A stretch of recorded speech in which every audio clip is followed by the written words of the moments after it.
You're very welcome. You're all muted, but that's okay. Otherwise we would have a total cacophony of noise. Welcome to this celebration of the Mythical Ireland creatives. Yes, I see you waving, Anne McCallum, and Janet Moran, I see you waving, and Rowan Grove. Hey Anthony, it's Michael here. Hello Michael, there's Michael. How you doing? I'm doing well. Lara Dooley looks well. Yes, indeed. So we'll just wait a moment until nothing starts on time in Ireland. I want to say a very special thanks to, she'll kill me for saying it, but I want to say a special thanks to Joe Butler, who is sort of watching things for me this evening. So she'll be admitting people and keeping an eye on the chat. Anyway, I hope you're all keeping safe and well. So lovely to see faces on the other side, as opposed to the normal me just looking into a camera all night, watching the comments coming up. It's good to see that there are actually human beings on the other side. So tonight, the plan is, look, you know that for the last, I don't know how long anyway, certainly since the pandemic began, you know, we've been doing the live streams and, you know, the Mythical Ireland community has grown quite considerably in the last year and a half. And the most wonderful, eclectic bunch of people from around the world have gathered into this online space. And I figured that, you know, I've gained a huge amount from, you know, the community, from the friendship, from the expertise, from the contributions that everybody has made. But of course, you couldn't spend any time on the Mythical Ireland community on Facebook without experiencing the wonderful proliferation of a creative work that is being shared constantly and has been over the last year and a half by all of the artists and creatives in the community. And I thought it would be lovely to allow those people an opportunity to tell us a little bit about their work. Principally, and most importantly, tonight is about not just telling us about your work and maybe showing off your work, but critically telling us where we can not only look at your work, but, you know, where we might buy your work. And so I'm hoping that you'll all take up on that, and that maybe this is being recorded, by the way, so this will be made available on YouTube afterwards. So, you know, as with all of these Zoom things, a certain number of people register, but some people don't turn up for various reasons. So there will be an opportunity to view it back afterwards. But yeah, the most important thing from my point of view was that we're celebrating the creatives of the community, and we're giving them an opportunity to not just talk about their work, but to advertise their work. Because I'm conscious of the fact that on a lot of Facebook pages and communities, advertising is not allowed. And even if somebody says, here's an artwork I created, and they don't advertise it, a lot of groups will say, no, that's not allowed. I've been a little bit more relaxed about that in the community, especially those who are regular contributors, you know, people who participate in the discussions and people who contribute to the group. So I'm, you know, perfectly happy to allow people to say, here's a painting I created, here's a sculpture I did, here's a piece of music I, you know, put together. I'm not sure if there's somebody unmuted. Definitely is. We might mute those. That's great. Yeah, so let's get started. I have a list of 17 artists and creatives, 18, sorry, who are hopefully going to participate tonight. Just before we started, I checked, and there's 2 or 3 names on my list that aren't registered, but they may be registered under a different name and a different email address. So I will call everyone. And if you're not able to, well, if you're not here, obviously you won't respond. Top of the list, and the first one to kick off the night. She's now based in Glasshouse Studios in County. Joe, maybe you would do us a favor, and if you can, and mute everybody. There's still some extraneous noise. Síos agus nábí ag conch, as the Moonshore would say. Anyway, the first and most obvious participant in tonight's I didn't put these in any particular order, but I felt that the honour of first in line had to go to Tom King, who is the smith of the Tua. Tom, I don't see you, so maybe you might unmute yourself and make yourself known to us. Hello, Anthony and the Tua. Can you hear me? Ah, yes, there you are. Oh, very good. Well, what a pleasure it is, Anthony. Thank you so much for the opportunity. Really nice to get a chance to speak to the Tua and yourself. Well, it's my pleasure, Tom, to invite you and all of the other creatives to tell us about your work, because, to be honest with you, the community just wouldn't be what it is without you guys. So perfectly happy to do so.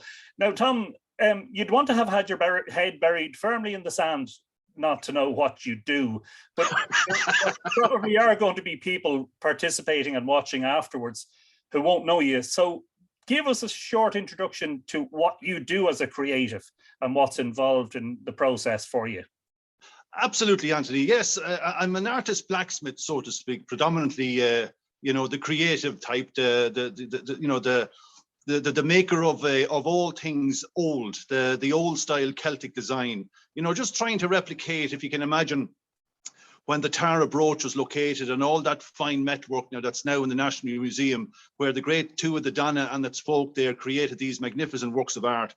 And all that time has passed since, you know, and we, you know, I've had that opportunity now to replicate a lot of the similar kind of brooch work, or the torques, or even the sword work, which I'm very excited to start venturing into now as a blacksmith and a blacksmith artist. So that's more or less what I do. So I also do sculpture as well, figurines and wood carving too. So there's quite a spread of making and creativity. Tom, when did all of this begin for you? When did your journey into smithing begin? Yes, I was always the creative and the making type, you know, even since we were kids, you know, playing with Lego, there was always that, you know, adventurous creativity. But recently, when the pandemic hit and the local schools was closed, and I took on the task of homeschooling my children, I had the opportunity there to spend a little bit more time in the forge, where I was always kind of dabbling and making. So I really took that opportunity to say, right, we have to adapt, we have to, you know, reinvent ourselves. So I made use of that available time and really became productive and creative. And it basically started from there, Anthony. So with your good self there and you know, very kind to allow us a little space on the Mythical Ireland Community, the Tua has been tremendously generous and supportive. So it's gotten to the point where I'm quite excited to announce almost that I've gone full time at this, where it became very obvious there that when I would finish my work and I come home and I had my dinner at 7 o'clock, I'd light up the forge and start working away. There came a point where I say, well, you know what? I think I can commit to this now. I think the opportunity is now. So I'm very excited to say that I'm full time at this particular, you know, so it came to a crossroads, and now is the time. I feel the time is right. And so it's nice to, you know, it's a very exciting opportunity. The year is going to roll over. The new year comes, and again, we're looking to a very positive outlook, you know, and we have to take that and run with it. I'm delighted for you, Tom. That's brilliant, and you absolutely deserve every success. Well, thank you so much, Anthony. Your work is, I mean, I'm lucky. I own several pieces of your work, and it's fabulous. And I love the way that you've tried to incorporate, you know, some of the symbolism, not just from the monuments, but from the myths. I mean, the spiral and the swan. Like that's got Newgrange written all over it, you know. The most important thing right now is that, you know, if people are looking for something for Christmas, a gift, how do they get in touch with you? And, you know, we don't need to talk about prices on this. No, that's fine. I mean, yeah, I have an Instagram handle there. It's TomKing001. So people can find me on the Instagram there again, TomKing001, and you'll see a body of work, a portfolio of work there, and you'll see, and you know, you'll dial into my frequency, so to speak. So you're very, very welcome to have a look and ponder through that list of projects. Brilliant. And of course, if they're on Facebook, you're on the Mythical Ireland Community, so they can just click on your name and send you a message, I presume. Correct. Absolutely. They're very welcome to do so. And Tom, do you want to share a phone number? I can indeed, yeah, no problem at all. Yeah. And I'll tell you, we'll take note of these and we'll share these afterwards, you know. Very good. Shout it out there. 086 Yeah, 865 yeah. 2679. Brilliant. So that's 086 for Irish dialers, 865-2679. If you're international, it's 0035386. So knock off the first zero and replace it with +353 or 00353. Well, Tom, the very best of luck with your new venture. Delighted to hear that you've committed to it. I've absolutely no doubt it'll be a success for you. I've watched you grow, and I've been sort of cheering you on from the sidelines. So I hope, and I absolutely have no doubt that it will be a tremendous success for you, and you'll get great support from the community. Yeah, very good. Thank you so much, Anthony. Again, a sincere thanks. It all happened with Mythical Ireland, and I'm really indebted to yourself and the TUA. So forever grateful and very much appreciated. Very glad to provide the opportunity, Tom. Absolutely. Yeah, no problem. And it's a good night to the Forge in Bohermeen, where Tom will be probably working away for the rest of the, undoubtedly. Next up on my list is Margaret McKenna. I did see Margaret there. Margaret, if you want to unmute and say hello. Hi, Anthony. Hello, all the two. Hello, how are you? Not too bad. Margaret, if just by way of introduction, during the lockdown, one of the things that made us really jealous was the fact that you were sharing pictures of yourself walking across the hill of Crew, and the whole rest of the world was totally jealous, saying, "Oh, look at this." So you're obviously living fairly locally to that area. Yeah, I can see it from my kitchen window. Brilliant. I can see the cairn on top of the hill there. Yeah, and during lockdown, I haven't been up there for the last month or so now, because I've been just busy running around teaching art in various places, so I haven't had a chance to get up. So it's high time now to get back up there again and to get acquainted with it. But I was up there nearly a couple of times a week during lockdown. I'd be up and down in all weathers. Yeah, I met you one day last year. That's right. Yeah, the only reason I was able to be there was because I was with a film crew. That's I had right. special dispensation. I couldn't have gone there otherwise. That's That's right. We were funny. But Margaret, tell us about what kind of art you create and what, where your inspiration comes from and what materials you work with. Well, of course, I think, Lough Crew, first of all, anyway. I think I've done about 10 million paintings of Lough Crew in all different lights and shades. And before I even did any mythological characters or, all of the legends or everything like that, certainly Lough Crew was a huge inspiration just for landscape painting, because the views up there are brilliant. But then, just actually Mythical Ireland, and genuinely mean it now from the bottom of my heart, that really, during lockdown, it was something I tuned into so many times, and unfortunately I haven't been able to lately get into doing the mythics and just flat out running around the place, but I will now get once over Christmas again. But it was just listen to the legends, listen to even characters from the legends that I would never have known about, to be honest, because I would have known all our usual ones, and the ones, the extra little ones that I might have had an interest in, and of course the Cailleach from Lough Crew, etc.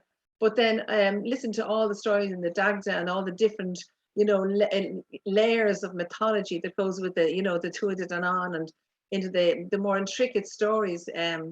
They were just huge inspiration for my work, and I usually work in acrylics, and I just sometimes, I know there's a few ones I've done when you were doing the legends or on a live stream, and I'd be doodling away, and it was just sort of become an inspiration for a new picture, like there and then, just listen to you talking. Great to hear it. Is there somewhere online that people can look at your work? I usually have all my Celtic myth stuff is on www.celticmyths.ie, and I have a Facebook page the same, which is Celtic Myths by Margaret McKenna. Okay, brilliant. So you know where to go, folks, if you're looking to have a look at Margaret's work. And of course, I presume you're selling work as well, Margaret, are you? Yeah, I sell it on my website there. Yeah, I do different types of products there, like the original, mostly like in terms of prints and coasters and mugs and that type of thing, with all the designs on them, and cards, books, the calendars as well, all that kind of stuff. Brilliant, great. Do you take commissions? I do indeed. Yeah, I do. I take commissions for if anybody wants anything that with any particular aspect of Irish folklore or mythology. Yeah, I love it, in fact, because it's real challenge then. Yeah, I suppose it's something different. It is, yeah, it's brilliant. It's not every artist does commissions, because some artists just want to focus on, what inspires them. No, it's nice, yeah. But you get you get inspiration too from what people need, what they're looking for. Kind of, you get ideas too from that, And I must say, thanks to all the two of they've been just hugely supportive. Yeah, in so many ways. One of those things. It's been lovely to watch the whole thing sort of flourish, as a sort of a not a sideline, but as an aspect of the whole thing, just to see the creatives. And of course, you and I and plenty of others who will speak tonight know how inspirational the landscape and the stories attached to it are. At their core, they're extremely inspirational. I mean, they've inspired me to write book upon book, and the photography and everything else. Margaret, what's the easiest way to contact you? Is it through the website, or do you want to share a phone number? If you don't, that's fine. Probably if you just get onto my Facebook page, The Celtic Myths by Margaret McKenna, or you'll see it there, and you can just message me on that. Yeah. I know some people. I have to check the phone regularly, because yourself, between one thing and another, some people don't like being messaged, and they've a particular preference, but that's absolutely fine. So Celtic Myths by Margaret McKenna on Facebook, or celticmyths.ie if you want to have a look at more of Margaret's work. Of course, that's some of your work in the background. Yeah, and the calendar, of course. I'm waiting, the other ones underneath, waiting to be unveiled. And I'll tell you, just Matthew, before you go, that calendar has actually been inspiration, because I do my artwork in here with people, for classes in my cabin here. And I'd say that people have been coming over and taking, oh, I love that sky. Can I take that? I'm going to use that in my artwork. So your photography has been inspirational to people as well. Good to hear it. You know that. It's great photography in it. It's fantastic. Brilliant. I don't know if I asked you just before you go, how long have you been at this painting? Well, I painted forever, since I don't know, I can't remember when I didn't do art, but in terms of this kind of work, I think I've really kind of got into it in the last maybe 4 or 5 years and I say really kind of exploded during lockdown. I think even more so, I think, because I suppose I had time, obviously, which helps. And of course, and then as I listened to the stories, I think was the other thing, because I actually had the time to put it down, what I actually had listening to, whereas I wouldn't normally have as much time then. We're born with a paintbrush in the hand, as they say. Well, it's a funny thing, but one of the great silver linings to the pandemic for a lot of the creative people has been the space and the time to invest themselves in their creative processes that they mightn't have had otherwise. So it's been great from that point of view. Margaret, thanks a million for joining us. Thanks a million. Thank you. It won't be too long before I meet you up on the hill again. Oh, sure. I'm sure it won't. Bye now, everybody. Yeah, and we don't have to move too far, because our next speaker is Lara Dooley, who undoubtedly Margaret will have met on many occasions, because Lara is based over in the Loughcrew area. Lara, are you there? I know you're there because I saw you. And your big handsome face, and you're not upside down either, like you thought you would be. You're not quite the Luddite that you make yourself out to be. I'm not sure if Lar knows how to unmute himself. Well, this is interesting. Okay, yeah. Sorry, there's a bit of an echo in here because it's the only place that there's some of my art, and so. Well, we can hear you perfectly. So this is. Well, we could. Okay, so this is, can you hear me? You're just a tiny little bit broken up. I don't think we're going to be able to do much about that, but sure, anyway, fire away, and sure, we'll see how we get on.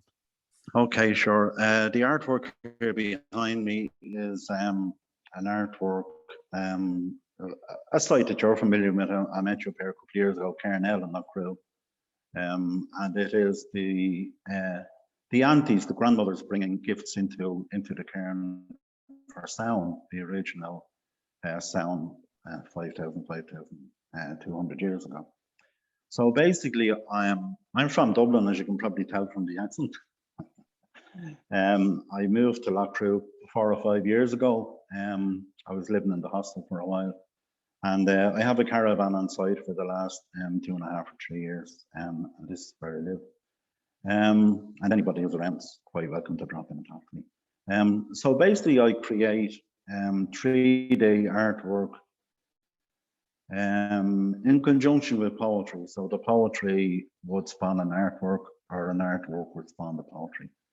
Then afterwards, I was asked, a friend of mine a couple of years ago, a beautiful man called Rowan, who lived up on the borders of Leitrim and Sligo, an incredibly intelligent, beautiful human being, who was adopted into 9 indigenous cultures around the world. So a huge Irish presence around the world in South America, North America, Asia, and other places. He passed without putting any of his writings or his beautiful thoughts. And I know we were at a ceremony a couple of weeks ago for another friend of ours who unfortunately did the same thing. He passed. So I was driven at that stage about 3 years ago to put copies of my art and copies of my poetry into a book with my own thoughts. And the book, as you know, is called Out of the Darkness. It's about the origins of what I would term Indigenous Irish spirituality. In other words, the spirituality that spawned the Boyne Valley as a culture slightly different to another place I would have mentioned, Carrowkeel and Carrowmore, where there's very little in the way of passage chamber art. Whereas in the Boyne Valley, it just explodes. It's literally everywhere. There's art in practically every bit of stone you move. And there is a reasoning behind the art. And from my point of view, again, this is my own theory, and people are quite welcome to question or to doubt it. But I always consider the passage chambers with the cruciform shape as being the origins for the Celtic cross. And the reason the Celtic cross is so different to other crosses in Christianity is that it came from our ancient teachings and from our space on the land. And as we all know, like a lot of the mythology was actually put in writing by the early Christian monks. And in many ways, we owe an awful lot about basically us all sitting here talking about Irish mythology and mythical Ireland. An awful lot that wouldn't have existed without the Christian monks, you know what I mean? So it's a kind of a continuous line. And like that's kind of the focus that I come from. I don't deny mythology. As a matter of fact, I love Irish mythology. I love the stories of mythology, but I try and go back further into prehistory, into unwritten history, into symbolic art, which was in itself a form of language, and try and bring the story forward from there. You know what I mean? I think that's important. I think the beautiful ancient monuments that are in Lough Crew and another place, Carrowkeel, Carrowmore, Brunabonia, they all need to be protected for what they are and for what they represent. Not only in the, an awful lot of people say to me when I say Indigenous Irish are very racist. I'm saying I'm not.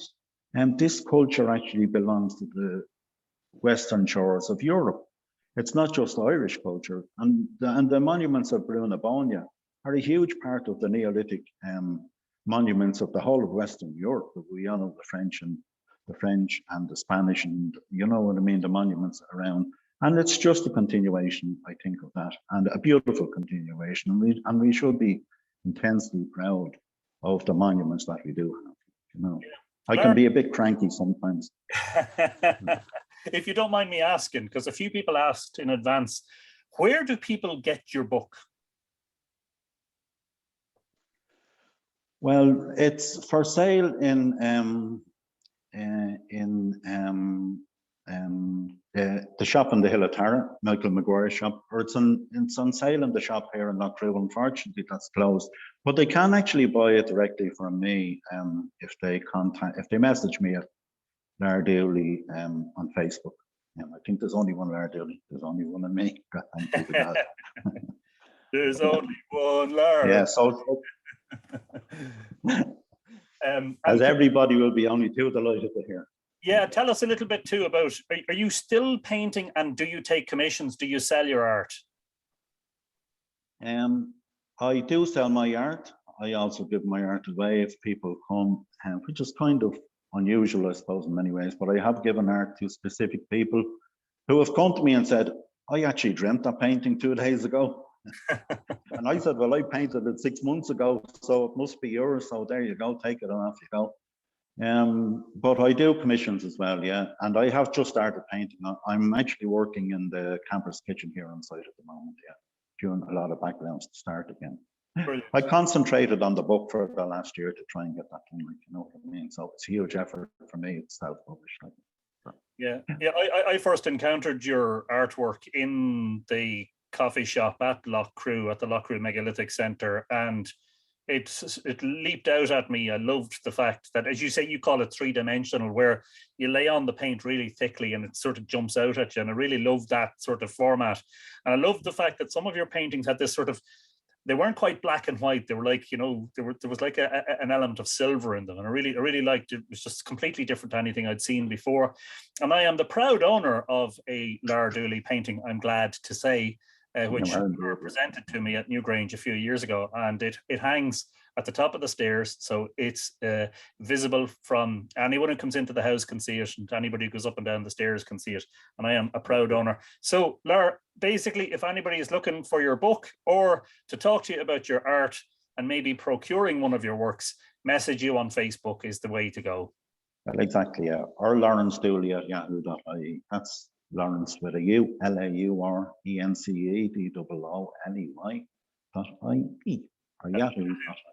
yahoo.ie. Brilliant stuff. Lara, the very best. If I don't speak to you before the solstice, we won't meet each other at Newgrange like we normally do, but I hope you have a great solstice this year if I don't get talking to you in the meantime. And same to you, Anthony, and all the kids. And herself, of course. Of course. Nice to talk to everybody. Thanks very much. Thanks, Lara. Thanks very much. Next one is, if you're there, Siobhan Lally. I'd like Siobhan to step up and tell us a little bit about her beautiful book, The Violet Mist. Siobhan, if you want to unmute and make yourself known to all and sundry, we'll welcome you forward. I did see you there. I was pretty sure I did. I'm here. Can you hear me, Anthony? How are you? Yeah, I can hear you loud and clear, Siobhan. How are you? Great now, great. Delighted to be here. Thanks, Anthony, for organising this. I just wanted to say at the get-go, I have Tom King's Triskel here. Delighted. I see him over there. It's brilliant. It's beautiful and lovely to have it. I've one of those. I also have Lara's book as well. Is Lara gone? He could be gone now. But I have his book and I have your books, Anthony, now. So I'm well. Brilliant. I'm well connected to the community. Good. Yes. So Siobhan, your book is called The Violet Mist. Yes. And now, if you want to talk, if there are other projects and artworks, please tell us about them. No, not at all. It's just this, Anthony. Now, at the moment, now I'm working on follow on from this one, but this is the one I have at the moment. Yeah. The Violet Mist. Yeah, I wrote it. Well, I won't say I started writing. I got the inspiration about 10 years ago. My husband frequently brings home animals and stuff just because we've nothing else for doing. But he brought home the lambs one time and we were looking at them. One of them died. And I was devastated. I was absolutely heartbroken because, you know, pet lambs are like puppies sometimes, you know, in a house. Pets are like family. I came across this book. It was by Dorian Virtue, and she had a picture of, not a picture, it was Fairy Queen Una of Connacht. I said, I've never heard, and I'd be close enough to, apparently she lives beneath the hills in Knockmay in Tuam. So I never heard of Fairy Queen, and I had to look up Fairy Queen Una of Connacht. And then from there, I got more information about Antu de Dannan and the She and all the rest of the stories. And a lot of your work popped up that time as well. And it was great because I've learned loads. And then from that, then the book happened. And Fairy Queen Una still features in the book. And the lamb that we had, Leo the lamb, his name was, the girl Lara looks for help from, well, she doesn't mean to look for help from Fairy Queen Una, but Fairy Queen Una comes to help her to fix the lamb or to heal the lamb. And then it goes on. And then the children of Lara come into it as well, because I discovered they were the last of Antu de Dannan on, we'll say, before they went underground, when the Militians came, when they came back after their spell broke, that they were all the Antua were gone. So I brought them into it as well, just to make it. So Lara flies around Ireland on Consbeck, the youngest child of Lear, and great adventures happen. Yeah, it's great fun. It's good fun to write. Yeah, is that your first book? Is it? Yes, yeah. I wouldn't have considered myself a writer at all, Anthony. Now it just seemed to come together. And it took me 10 years. It was like a constant poke, like someone was poking at me to get it done, get it done, get it done. And then I got sick in 2018. And then all of a sudden I had time to get it done. And then I did. Yeah. And yeah. It's So funny. it's great to get this far. For linings and that, you know, like I keep, Yeah, absolutely. sometimes life seems to deal you a harsh blow, and then suddenly there are silver linings and benefits from it. Absolutely, yeah. That's the way that happened. Want to do more writing?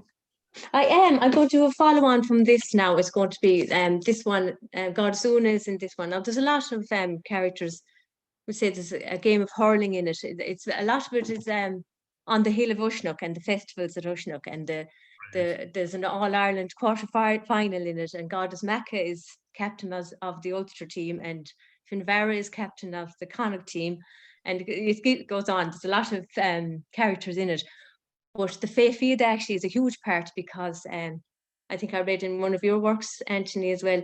Well, I made this up as well, the Cauldron of Dagda in Nouth. In my book now, the Fé Fiad is made at Nouth, but only when the sun and the moon shine into the mound at the same time. Wow, like that. But in the book, the mound, one of the passages are blocked. So Con and Lara have to try and unblock the passage before the she disappear forever. Wow, yeah, brilliant stuff. Who did the cover design and the artworks that are? Her name was Avril Egan. Now I sent her a picture of Goddess Una, and these eyes here, the eyes have triple spiral pupils. That's the mark of the she in the book. Wow. Now I'm sure I read that somewhere, that the triple spiral pupils were the mark of the she. So that brings in Tom's thing as well. Is very important, yeah, and Una. And there's also Tiernan Og is in it, and it's in the shape. If I can get the picture now. But that's now the triple spiral. There we are. I'll show you now. Brilliant. There's my Tiernan Og. Fantastic. There it is now, 3 islands. Siobhan, most importantly, where can people get your book?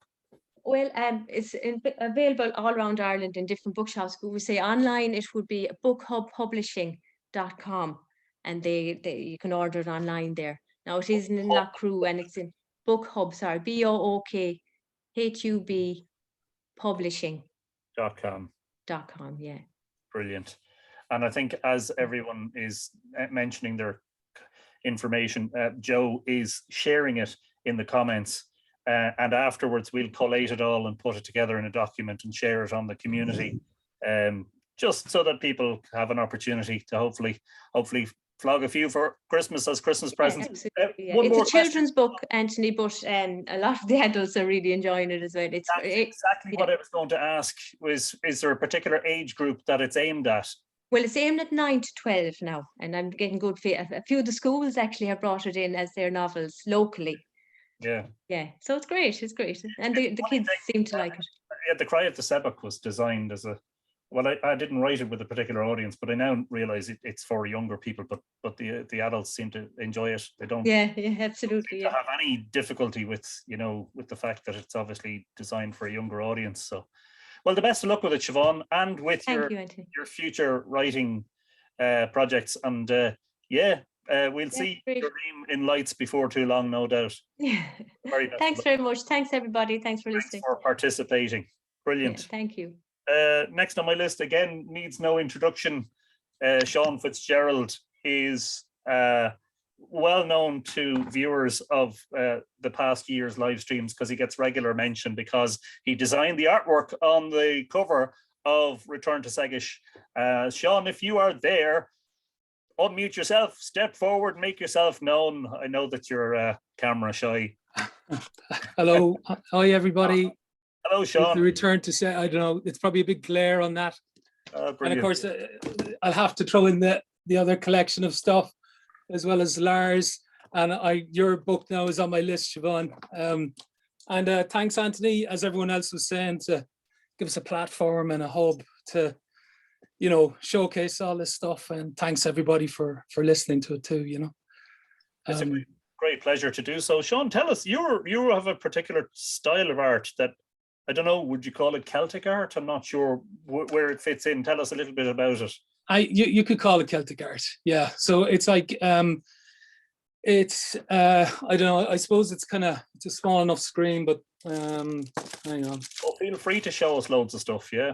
Yeah, I don't know. You see, there's a glare now again, but some of it is very traditional Celtic kind of art, and some then I'll mix in like I suppose more portraiture kind of stuff with Celtic knotwork.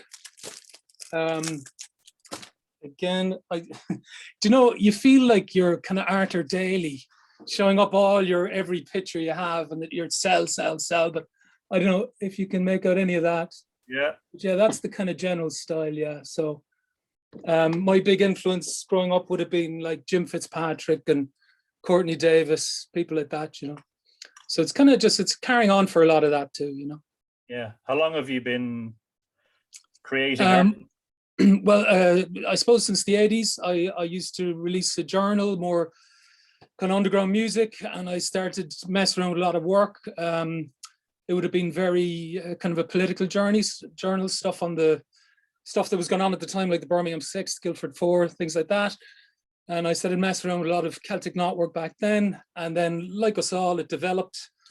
And I became more and more interested in landscape, really. So kind of like Anthony down there in by Newgrange, I'm here in Donegal. So across from me would be Tory Island, which would be the Fomorians, Balor of the Evil Eye. And just across the road from me here is be Tocha but it would be Tullalu. So it would be like linked in with Lou Lawfada from the two of the Dannon. So that would be all my surrounding area here. So again, and like loads of the artists and y'all here really is you're influenced by your landscape a lot of the time. So my work really got focused on a lot of that, you know. As time's gone on, it has developed around the country, like, you know, so I've all my family would be kind of Kerry, so I'd have a huge interest in a lot of the myths down there as well. Brilliant. A few people commenting on your YouTube talk with Courtney Davis. Oh, yeah. It seems that people enjoyed that greatly. Seán, yeah, look, the first thing is, look, we should never apologize, and this is a habit, isn't it? That, you know, creatives, sometimes you almost feel like ashamed to promote your work, and like we shouldn't be like that at all, because at the end of the day, you know, you have labored long and hard to refine your talents in the background, and I personally think that you should be rewarded for that, and rewarded generously and richly for it. I have a lot of friends who are artists, and you know, it seems to be a thing about, you know, the talent is immense, but when it comes to the sales pitch, that's where a lot of us sort of let ourselves down. So don't be afraid to promote yourself. I regularly see new works from you that are seasonal and related to particular figures. Is there a series that you're working on, or, you know, are you doing this full time? Is it something that you're squeezing in with other work? Yeah, well, I should say, fair dues to you, Tom. It's great to hear that you're doing that full time. Jeez, that's brilliant. Like, and especially in such a small country and doing the work you're doing, you know, my hat goes off to you. But yeah, it's I am working on stuff. Actually, I haven't really put up. Yeah, I started working a lot of the seasons and stuff, like you know, sewing and all that. I am working a huge influence from Lara Dooley on this one. Lara, when so I got Lara's book, and Lara was saying, you know, it's more of a personal take, and you're like, geez, Lara, what do you mean a personal take, you know? But like, it was really like, it's not an egotistical kind of personal take. So it was kind of like, it was really the feelings he got going around visiting these places. So I've always taken bits of notes, and I've always sketched around different megalithic sites around Donegal. So I do have lots of sketches. Now this, I shouldn't even be probably talking about it, but that's what it's aiming for at some point. But it's a sketchbook of megalithic sites and the people I talk to at the sites. There's people that are, you know yourself, like I suppose you've Lara Dooley down at Loughcrew, and I suppose you've Margaret, and you've all these different people who are in these sites. So we'll say it would be different people, like up here in with Baltony Stone Circle, you'd have Mary Hart, and you'd have just different. So I've been just taking notes, and I asked people, do you mind if I say your name and all this sort of stuff. Now I did, this was all started off as a kind of a small booklet poster thing, and I had a publisher. The publisher went under during COVID, and then Lara's book came out, I was like, I should turn all this into a book. So I am aiming it towards there, but I'm in no rush. So I shouldn't even be mentioning it. But it's like, you know, when you're saying that, is it aiming towards something? It is. Yeah. No, don't absolutely never make apologies for committing to something and for, you know, I mean, setting the intention and taking steps towards it is half the battle in making it happen, you know. Absolutely. Wish you the very best of luck with it, by the way. Can people buy your work, Seán? They can. So I've just tried to keep to the one name, and it's just Seán Fitzgerald Art. Keep it simple. And I'm on like Instagram, Facebook, and I've started recently selling T-shirts on a site, Threadless, and they're good quality. The plug. And then a Big Cartel. I have my book. So Courtney Davis released this book, and then he gave all the publishing rights back to me. Like, that never happens. So now I published it myself. Brilliant. And it's The Last Battle of Moytura, and it's just like, it's just under 100 pages, heavily illustrated book. Fabulous. Anthony's actually reviewed it on here before. Yeah. But you know, before I go, I'm a big fan of this guy. He's Curious Celt, and he's a YouTuber. And I've been following his channel, and I just saw his name coming up here. Yeah. If anyone spots it, it's a really good YouTube channel. I don't know him, but yeah, I just thought I'd say hello to you anyway. I just saw you there in the crowd, you know. When you're asked to give yourself a plug, that you plug someone else. That is the modesty of Seán Fitzgerald. Do you take commissions, Seán? I do take commissions, yeah. Yeah, no, right now I'm booked up to, like, we'll say early January, but yeah, I do take commissions, yeah. Great complaint, by the way. Yeah, not complaining at all. Yeah. All the people who say they're flat out busy, it's brilliant, and more of it, I say. I think, am I right in saying, Seán, I first encountered your work in Lunabua? Were you? That's correct, yeah. With Seán O'Gin and Colin Sharkey, yeah. And there were something I really loved about that book was the fact that, and I know I promoted it, I'm not sure, was it on YouTube on one of the live streams, but it was brilliant. The fact that the story was there, Oscailga Agus Osperla, so you could read the story in Irish and in English. And the beautiful thing for me was I visited Tory Island in, I think it was 2015, 2016, and I talk about it in my Mythical Ireland book, but I saw a version of the story about Balor and Lou and, you know, the Poison Glen and all that, and I was fascinated. I was like, this is actually Donegal's version of the Battle of Moytura in a way, and Lunabua sort of completely opened my mind. It's like, no, it was just wonderful to see that, having visited the actual landscape, and, you know, to come away and know that there's this entire epic story connected with it. And it is an extra, I mean, I don't know how many of the viewers have been to that part of Donegal, but if you ever get the chance, go out to Tory Island. It is the most remarkable piece of rock. It really is. And the people there are the most remarkable people. Extraordinary stuff. Seán, so it's Seán Fitzgerald Art. You're on Instagram and Facebook. And that's the way to contact you, is to send you a message through there if anyone's interested in procuring any of your work. Brilliant stuff. Hopefully you'll get a few orders for the Christmas. Thank you very much again, and hope everyone has a great winter solstice and break if you have it. A great pleasure, Seán, to have you on the show. Thanks a million. A very good evening to you. And that the internet connection is holding up very well. Patricia McAteer did say that she might be late. Patricia, are you here? If she's not, we'll just put her further down the list. I'm not sure if Patricia is there. I'm here. You are. Hello, Patricia. I was late. I'm only just in. Well, sure, look, you're just in time. Yeah. Patricia, you are very well known to those of us who are on the community and who watch the live streams, but you've been sort of dabbling away in the background for a long time, have you not? Yes, I've always painted since I was very, very small, mostly portraits and things, but just, I suppose for the last 20 or 30 years, I've gotten very interested in all the ancient sites and the energy of the land and the energy coming from the sites. And it's all tied in with your mythical tuta. It's all the stories, everything. It's sort of in the genes, and it comes out to me, especially in dreams. Now, I don't set out to dream, but it's sort of like you get a dream and they're very vivid, because normally I can't remember dreams. I'm sure a lot of people are the same. You wake up and you think, that was fabulous, but what was it? But some of them are really extraordinary in detail. And those are the most powerful paintings. I did an exhibition a few years ago in the Armagh, and I think I had about 70 paintings in that exhibition. And I'd done 3 from each site, and I joined the whole lot up from the Sliabh Gullion Web, because I'm up here in the Meath Peninsula, Cooley Peninsula. So Pralik is right beside me, and Clontigora. And I was fascinated with the way that they would join from the middle of Ireland on Meath. And it was Michael Damas's book that I was reading.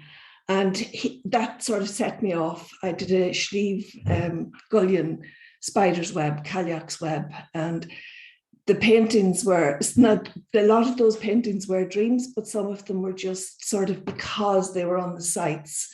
So you can tell the difference in the paintings and in the feeling of the paintings if you look at them. At least I think you can. You probably can't. But I'm terrible when it comes to marketing or anything like that. I can do things and I can put it on Facebook and I can put it on Instagram and I can make little videos, but I cannot sell for the life of me. I've tried. I've had exhibitions yearly here in Carlingford. I do sell a little bit, but I'm sort of trying to gear myself up to open a shop for a week on Facebook, but I doubt very much I'll be able to manage it. You'll see.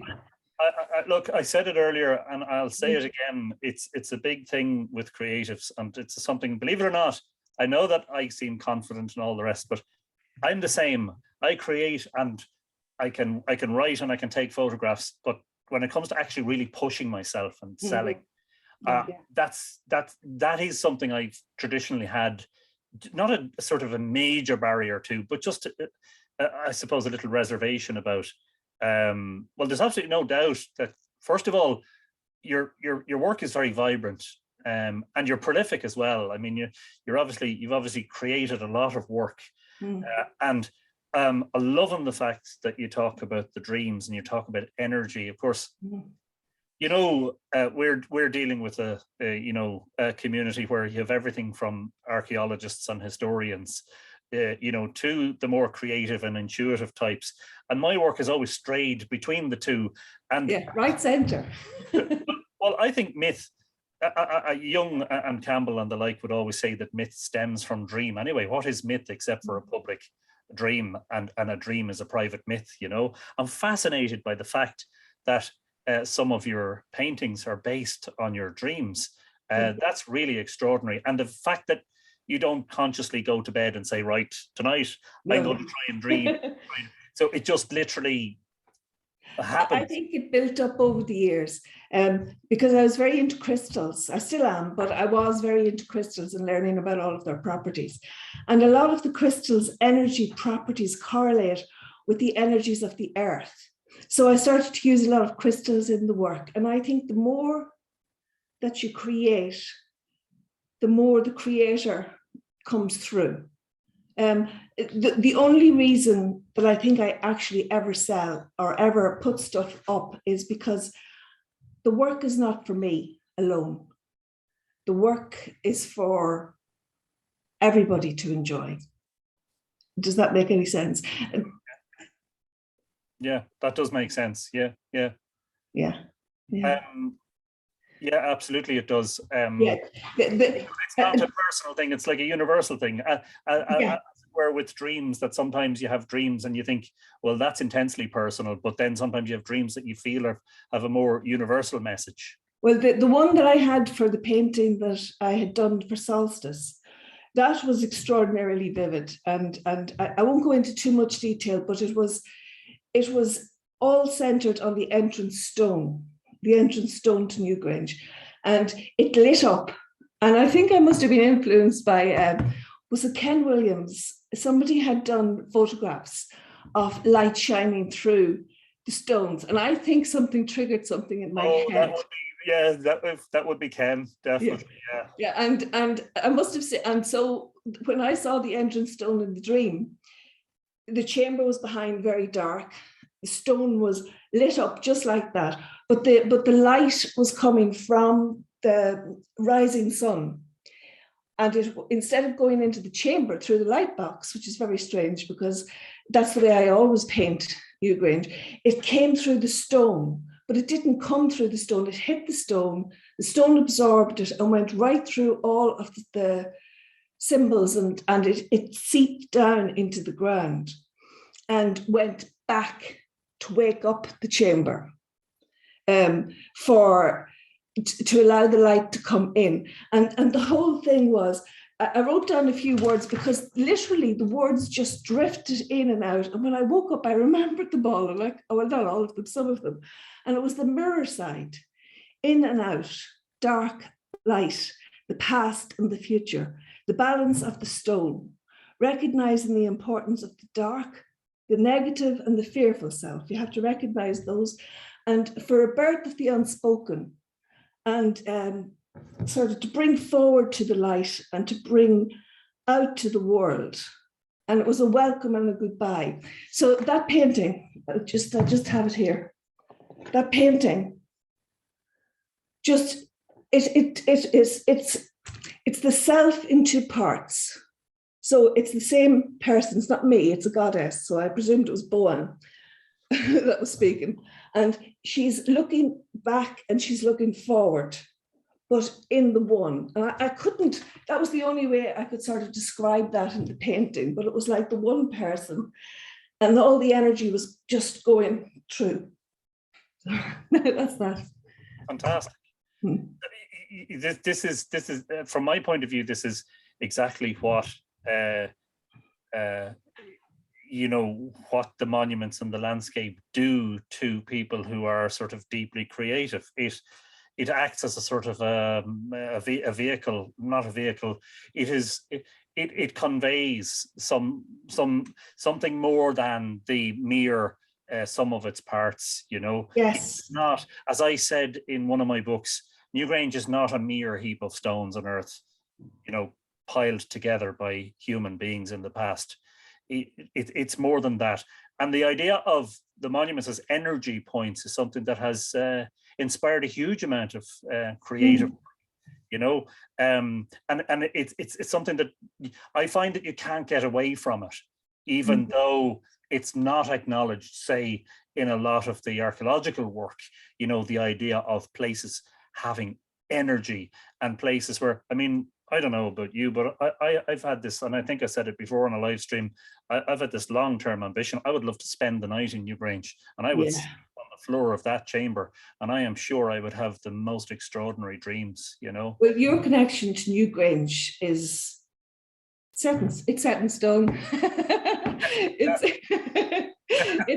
It's so obvious, you know. But and the other thing in that dream was that the stone, when the energy went down to go back, it went into the land, around the land.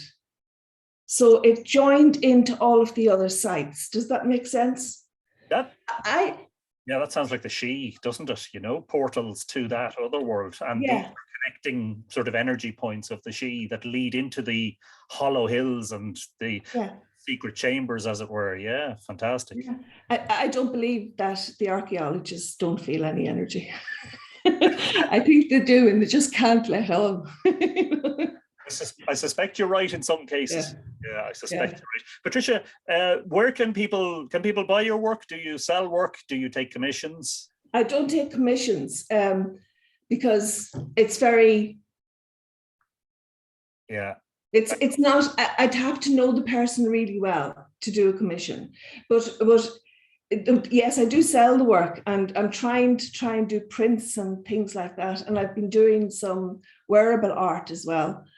Trying out that. It's very, very hard to get something like that in Ireland. The nearest I could get was Canada. Now you can get bags and things in Ireland, but I have a few pieces. I'm going to put them up on Facebook. I'm on Instagram, and it's just Irish Mythical Artist. Irish Mythical Artist. And it's the same with the website, although I am dreadful at keeping the website up. The website's up, and I don't think I've looked at it for about 6 months or more. So but it's there. Or Facebook. You're on Facebook as well. Facebook, yeah. So thanks for sharing all that. And you're right. I think when your work is this word that I keep using, extemporaneous, which I first used in the Finn monograph, because one of the things that Finn gained with the Salmon of Knowledge was this extemporaneous gift to produce poetry, you know, that there was just this rush of creative inspiration. So I think I know what you're talking about, and absolutely follow that. And you can't force it. You know, as you say, it's stemming from the dreamland. It's not something that you can sit down in front of a client and the client says, now, Patricia, this is what I want. Well, you could, but the quality wouldn't be the same. Won't have the same magic. Or the same, won't have the same energy, shall we say. Patricia, it's always a pleasure to talk. Thank you so much. And, thank you. Thanks for joining us, and the very best of luck. Happy solstice to you if we're not talking. Happy solstice, yeah. And happy Christmas, of course. And to everybody, thank you. Of course, next artist on my list is Torini Pendleton. I'm not sure if Tarini is in the house. If you're there, feel free to unmute. I'm going to look for the lid of my pen, which I dropped while I was talking to Patricia. I am here. Tarini in the house. Ah, there we are. Hello. Hello. Thank you so much for doing this. This is so inspiring. And I feel like, you know, we really are a family. And I'm so grateful to be connected with all of you. I've been an artist my whole life. I'm a mixed ancestry, so my art reflects my ancestry. I'm Native American, and I'm, for lack of a better term, I'm pan-Celtic, but mostly Irish. Brilliant. And Asian. And so I can show some of my work. I did put my information in the comments or in the chat box. And I have, let's see, here's one. I did a swallow. Can you see that? Fantastic. Yeah, beautiful. I'm doing a series of birds and plants and butterflies for endangered species. And I've started with my local area here. I'm in Laguna Beach, California, in the traditional territory of the Hachiman and Tongva Native people. And, you know, we have done a lot of work to restore and preserve the lands in our area. So that's part of what my work is. But I know there are swallows all over the world, and I watched a documentary about the Irish swallows flying all the way to Africa, migrating there. And this is a hawk feather. Beautiful. And one of our local flowers, which is the Mariposa lily. Very nice. Beautiful. What media do you work with, Tarini? Watercolor. Yeah. But it's also pencil, but I have it printed on watercolor paper, so it becomes ink and becomes permanent. Then I have, I'll take you over to my painted Bridget. Oh, yes.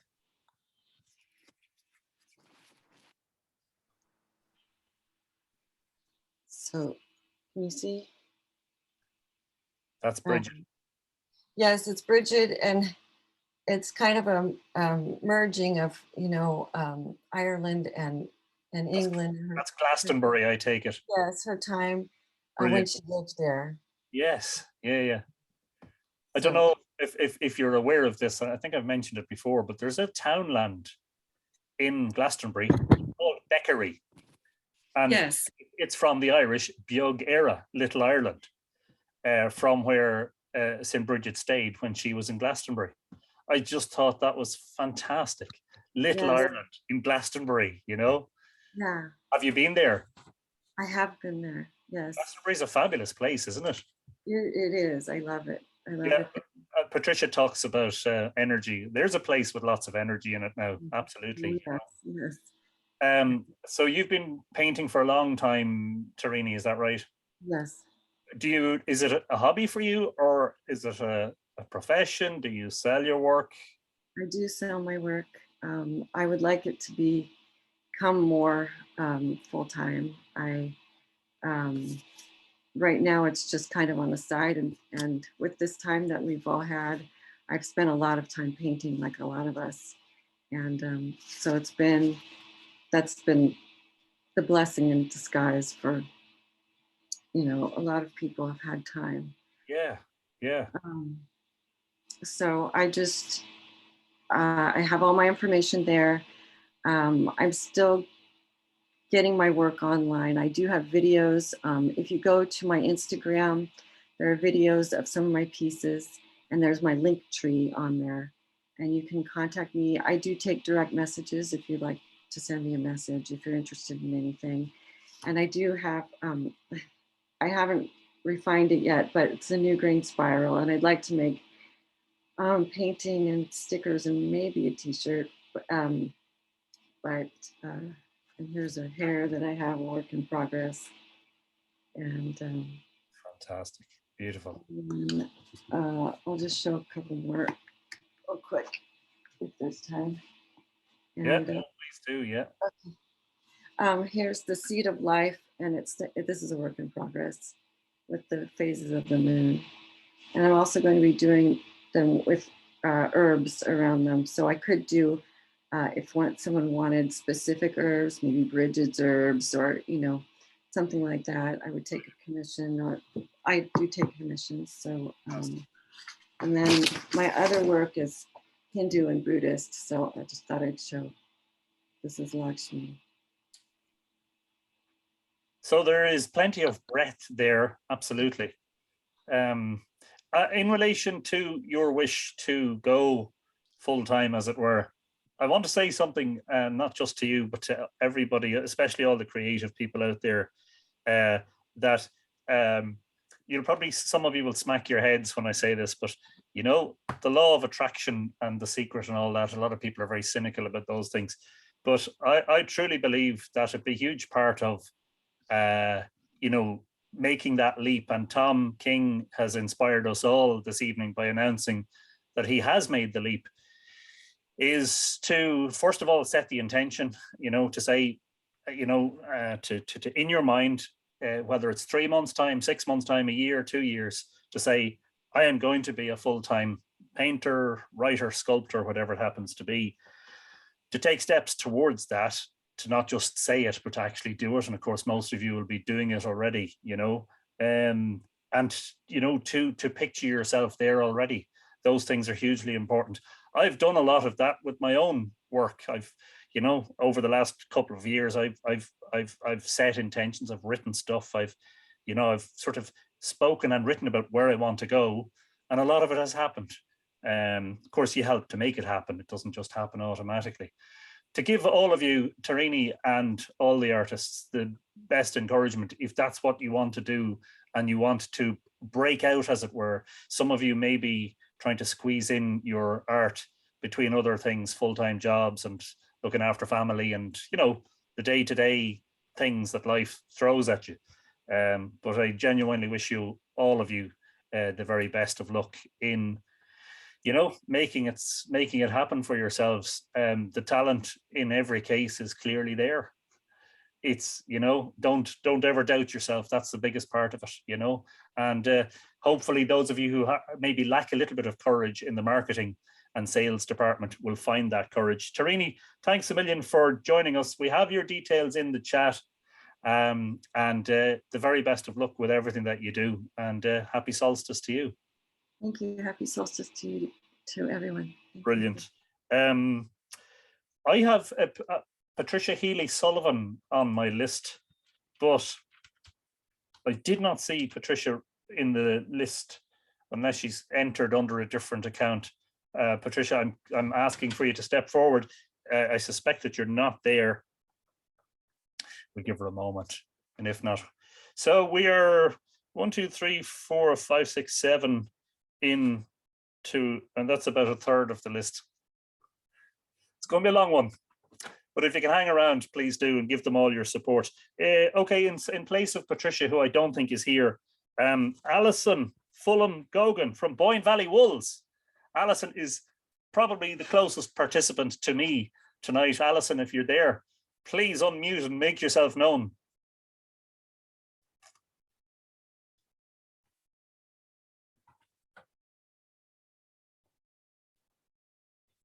No, is Alison? No, you're there definitely. Sorry, I'm here now. Ah, there you are. Yeah. Hi, I'm Alison from Boyne Valley Wolves. I'm a sheep farmer, a spinner, a weaver, and an Airbnb host. I grew up on the farm over in the shadow of Doubt, a sheep farm, and then I married into a sheep farm in the shadow of Newgrange. So I love everything to do with nature and the land. Well, Alison, all I can say is that those among the community and those watching live who are following the Boyne Valley Wolves Facebook page are regularly treated to the most extraordinary views of Newgrange. Blessed are you, totally blessed, to wake up in the morning and to watch the dusk with that monument and those foggy and frosty scenes and sunsets and moonsets and everything.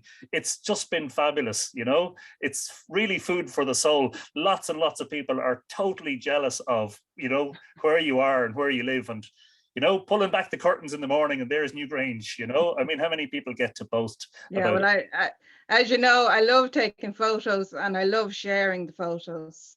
And the more people that get to see them, the better. Well, we love seeing them. But when did you get into the weaving? And, you know, sheep farming is one thing, but actually making something from the wool is an entirely different matter. Yeah, just a complete interest in handcrafts and keeping the old traditions alive, really. And so we started with, I bought some Jacob sheep. So the Jacob sheep originated in Israel and they're mentioned in the Bible in the book Genesis. So they're one of the very old primitive breeds. And they love it here in the Boyne Valley in the lush green grass. And I get from them their natural colour. So you can see this is all the natural colour of the hand spun wool from the Jacob sheep, whereas your white sheep will just give you the ordinary white wool, can be dyed whatever colour you want, whereas the Jacob do that job for you. So it's a very interesting yarn to work with. Yeah, I'd say so. And is it difficult, the process? It's time consuming, I presume? Time consuming. It's the same with everybody else's craft. Anything that you're making by hand, it's a labor of love. Yeah, I would say so. And how long have you been at it? I have the shop here on the farm well over 10 years now, and I stock crafts from around 10 different local crafts people, and I've recently been speaking to Tom, and Tom hopefully is going to put some of his things into the shop as well. Yes. And if any of the rest of the artists that's on tonight, if they'd like to get in touch with me, you'll find me on Facebook or WhatsApp or Instagram, the whole lot. Brilliant. This year has been busy with I've made a lot of Chris's this year, the traditional Irish belts that you can order them in whatever colour you want, and they've proven very popular this year. Brilliant. Has the pandemic affected you in I presume the number of visitors to the shop have fallen, but have there been silver linings as well? Yeah, no, absolutely. The shop was closed completely. On the plus side, I got loads of work done, and it's there's always something to be done on a farm outside, and then I have my happy place inside as well, creating. Yeah, when I visited, I'm trying to remember who the lady from the community was. Anne Scott and Bill. Yes. And when I visited, the two of you were a bit busily creating something that evening, which was brilliant to see. Yeah, Anne and Bill were staying in the Airbnb, and Anne is a weaver as well, and she had her loom with her. So we were both sitting outside weaving. I tell you, that was something else, and it was a lovely evening. It was a lovely mild evening. It was indeed, yeah. Do you have, this is going to sound like a stupid question anyway, I have to throw it in. Typical, I sound like Ryan Tubridy. Do you have a favourite among the things that you make? Not really. No, I love the whole process from carding the wool, spinning it, weaving, knitting, felting. Yeah, no, I love it. I love each and every bit of it. Yeah, and the process from the wool actually still being on the sheep until it's a product on a shelf in your shop, how long does that take?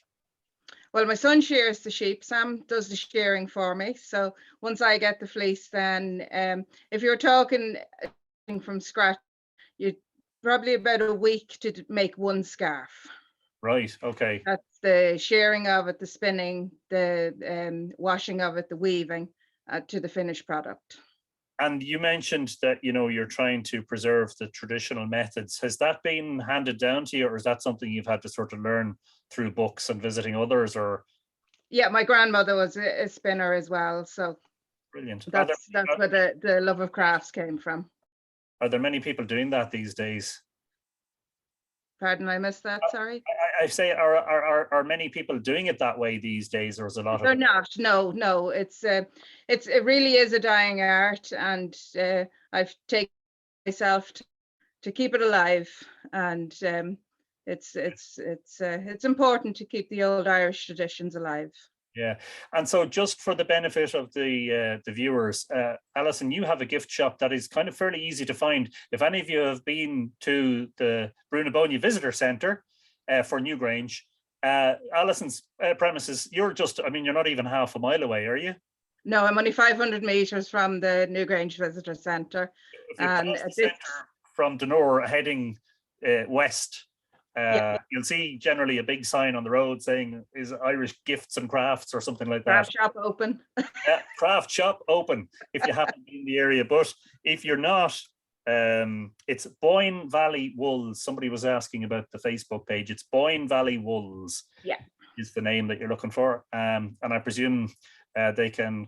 What's the best way to contact you, Alison? Yeah, Facebook, email, Instagram.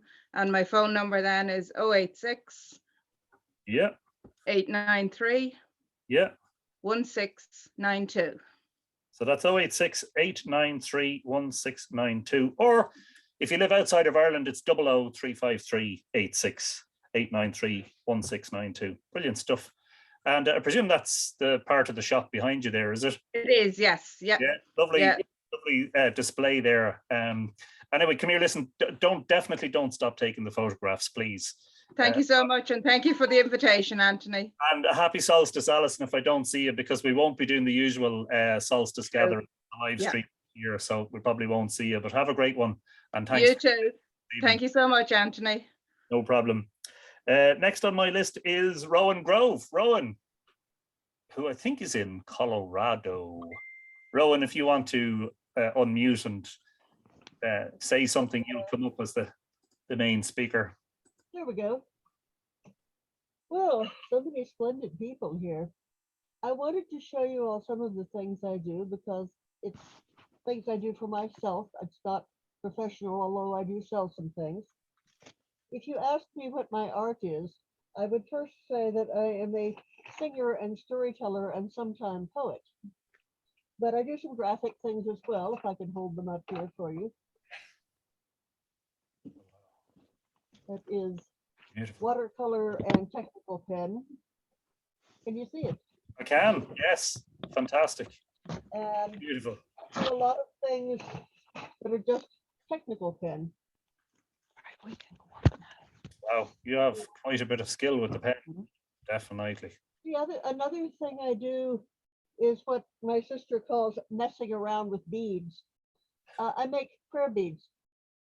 And let me get something to hold them up in front of. This is my set, personal set from Annan McLear. Oh, wow. Beautiful. And one of the earlier first ones I did was a set for Brady. I used a lot of lampwork beads for the fire. Fabulous. Really beautiful. And this is not going to hold up in front of dark very well, but we'll just have to wing it.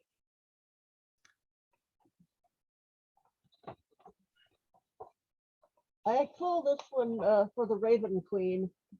it's not one of my personal pieces, and I'm not yet sure what I'm going to do with it, but it's not really for sale either. It's carved antler for the raven skull, jet, Irish bog oak, bone. It's all organic materials, this one. Fantastic. I'm Really? making another one. I have two more of these little raven skulls. The raven skulls are carved from naturally shed antler by a local artist I get them from. I don't carve these. And kind of with the oak leaves, piece of paper to go behind that. The oak leaves were carved by a late friend of mine. And you can see the little acorns are Irish bog oak and Baltic amber. Beautiful. And that's what my sister calls my Rowan messing around with beads. But I wanted, if I may, since I said I'm largely a singer and storyteller, I thought perhaps I could sing you a piece or two, or please do. Yeah. Actually, that poem I sent you as a sample, the British poem, called two pieces then. This one's called Flame Keeping. I've been keeping a shrine to Brige for over 20 years. I light a candle every night at sunset. Wow. And it's a sonnet I wrote for her.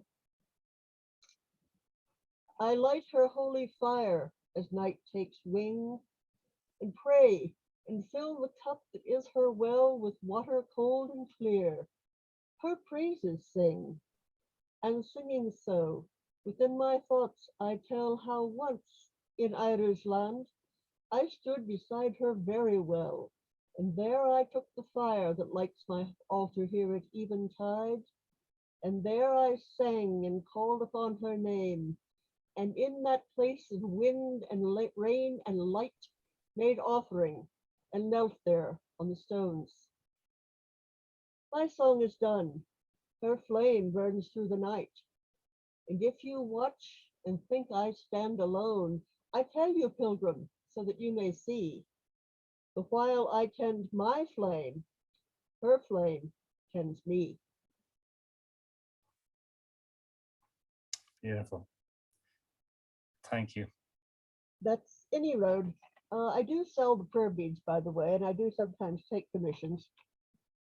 And this is one I did for a friend, and then she decided she didn't want it, so her loss. It's a Sheila Moylan. Brilliant. And Irish and antique bog oak. Fabulous. So there you go, folks. There's your chance to get a unique piece. And may I, before I go, then may I sing you something? Since I have, this is not what I sang inside Newgrange, however. This is that was a Manx blessing song. This is a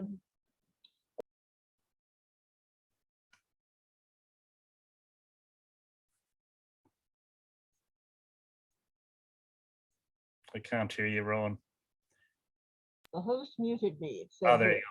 Sorry. Start again. Apologies. All right. This is something, the words are pretty much cobbled together from Carmina Gadelica, the Scottish collection. But it's all attributes of Brige. And the tune is an early Irish liturgical piece.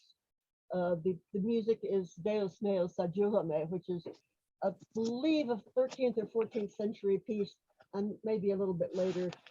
That piece is in a combination of Old Irish and Latin, but I simply swiped the tune and put the attributes of Brige to it.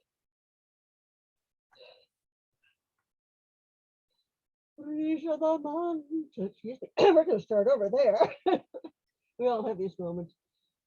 Brige of the mantle, Brige of the hearth fire, Brige of the twining hair and augury, Brige of the fair state, Brige of the calmness, Brige of the strong hand, Brige of the kind, Brige friend of women, Brige fire of magic, Brige foster mother, woman of wisdom, Brige in yon dawn, Brige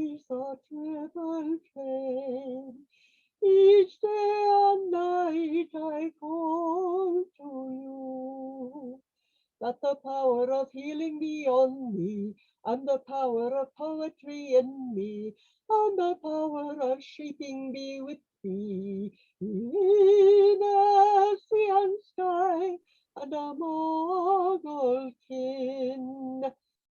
Kindle your flame in my head, heart, and loins. Make me your cup, your harp, your forge, that I may heal, inspire, and transform. All in your honor, Brish font of blessing. Brish be above me, Brish be below me, Brish in every earth about me. Brish be in my truest heart. Bravo. Brilliant. You're very welcome.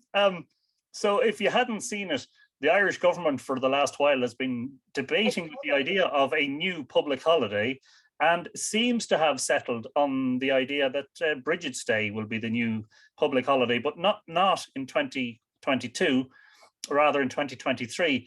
But they're thinking that for next year, they're actually talking about March the 18th. So St. Patrick's Day is a public holiday, and they're talking about making the next day a public holiday. What the government doesn't seem to be aware of is the fact that in pre-famine times, Sheila was celebrated on the 18th of March. She was said to be the wife of Patrick, or sometimes the mother of Patrick, Sheila, you know. Actually, I should tell you that in the past 24 hours, I have reached out to the Taoiseach and sent a long email explaining the significance of March 18th and why I would personally like to see Sheila being mentioned in the government's plans for a holiday on that date. But Bridget has inevitably won anyway the hearts and minds, because as of 2023, apparently, Bridget's Day, we might say in bulk, is going to be a public holiday. Rowan, thank you very much for your wonderful celebration of Bridget and for keeping her flame alive all that distance away. It's been a delight. If people want to get in touch with you, if you have something to sell, how do they contact you? I'm on Facebook. Facebook. Rowan Grove. I am notoriously bad at checking my messages, but I'll try to be a little less bad about it. I can't put up pictures of things I have available right now because I have lost the little widget that lets the camera talk to the computer. Oh, okay. Okay. Hopefully I'll find it again.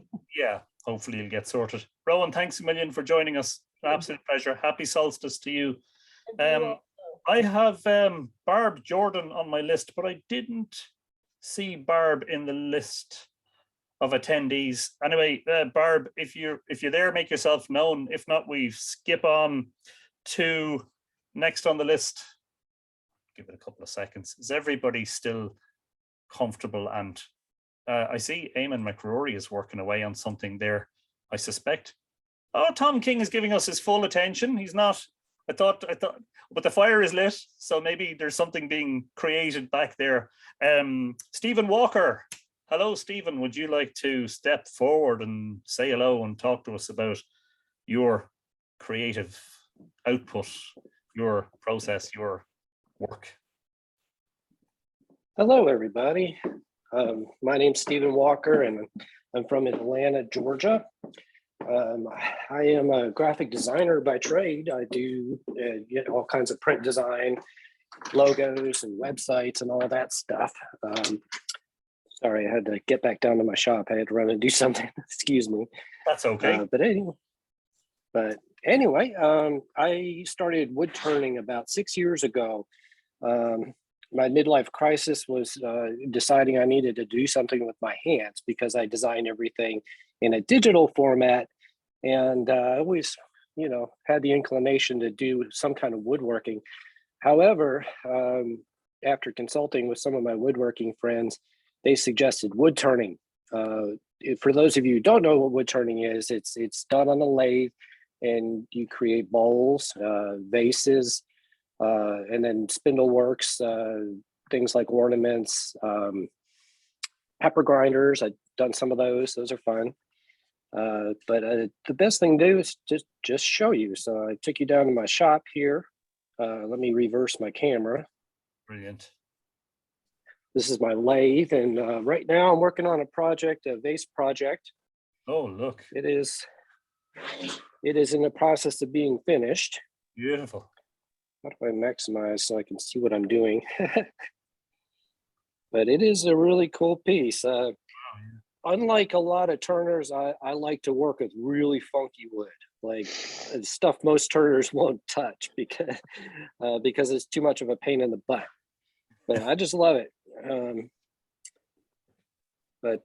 Yeah, that's one vase in progress, and then I set up all of the pieces that I've kind of hung on to over the years. I have a lot of pieces at a local store here in Atlanta, and these are the pieces that I haven't been able to part with just because I like them so much. This is a big pine vase. It's gives off a nice sound. Usually you don't turn pine because it's too soft, but I went ahead and did it anyway. It turned out really cool. This is a little live edge bowl. I just love the live edge. So that's part of the bark of the tree that creates that. Little lidded box. This is called flame box elder. Really cool wood. Lovely, lovely. Just a little bowl I finished with some texturing on the rim. Focus. This is one of my favorite ones. I call it my dragon egg vase. Dragon egg. Made, lovely. Yep. That's made out of a maple burl. A couple of other vases here. A little chalice. That's also a maple burl. Lovely. Really nice. This is a big 18-inch platter made out of Bradford pear, which is like it's kind of like almost an invasive species that they have here. They planted a whole bunch of Bradford pear back in the day because the tree grows really fast, but they're brittle. They break. So there's all these dead Bradford trees everywhere in the neighborhood. This is cedar wood vase. Beautiful. And this crazy thing, I don't know how to show this.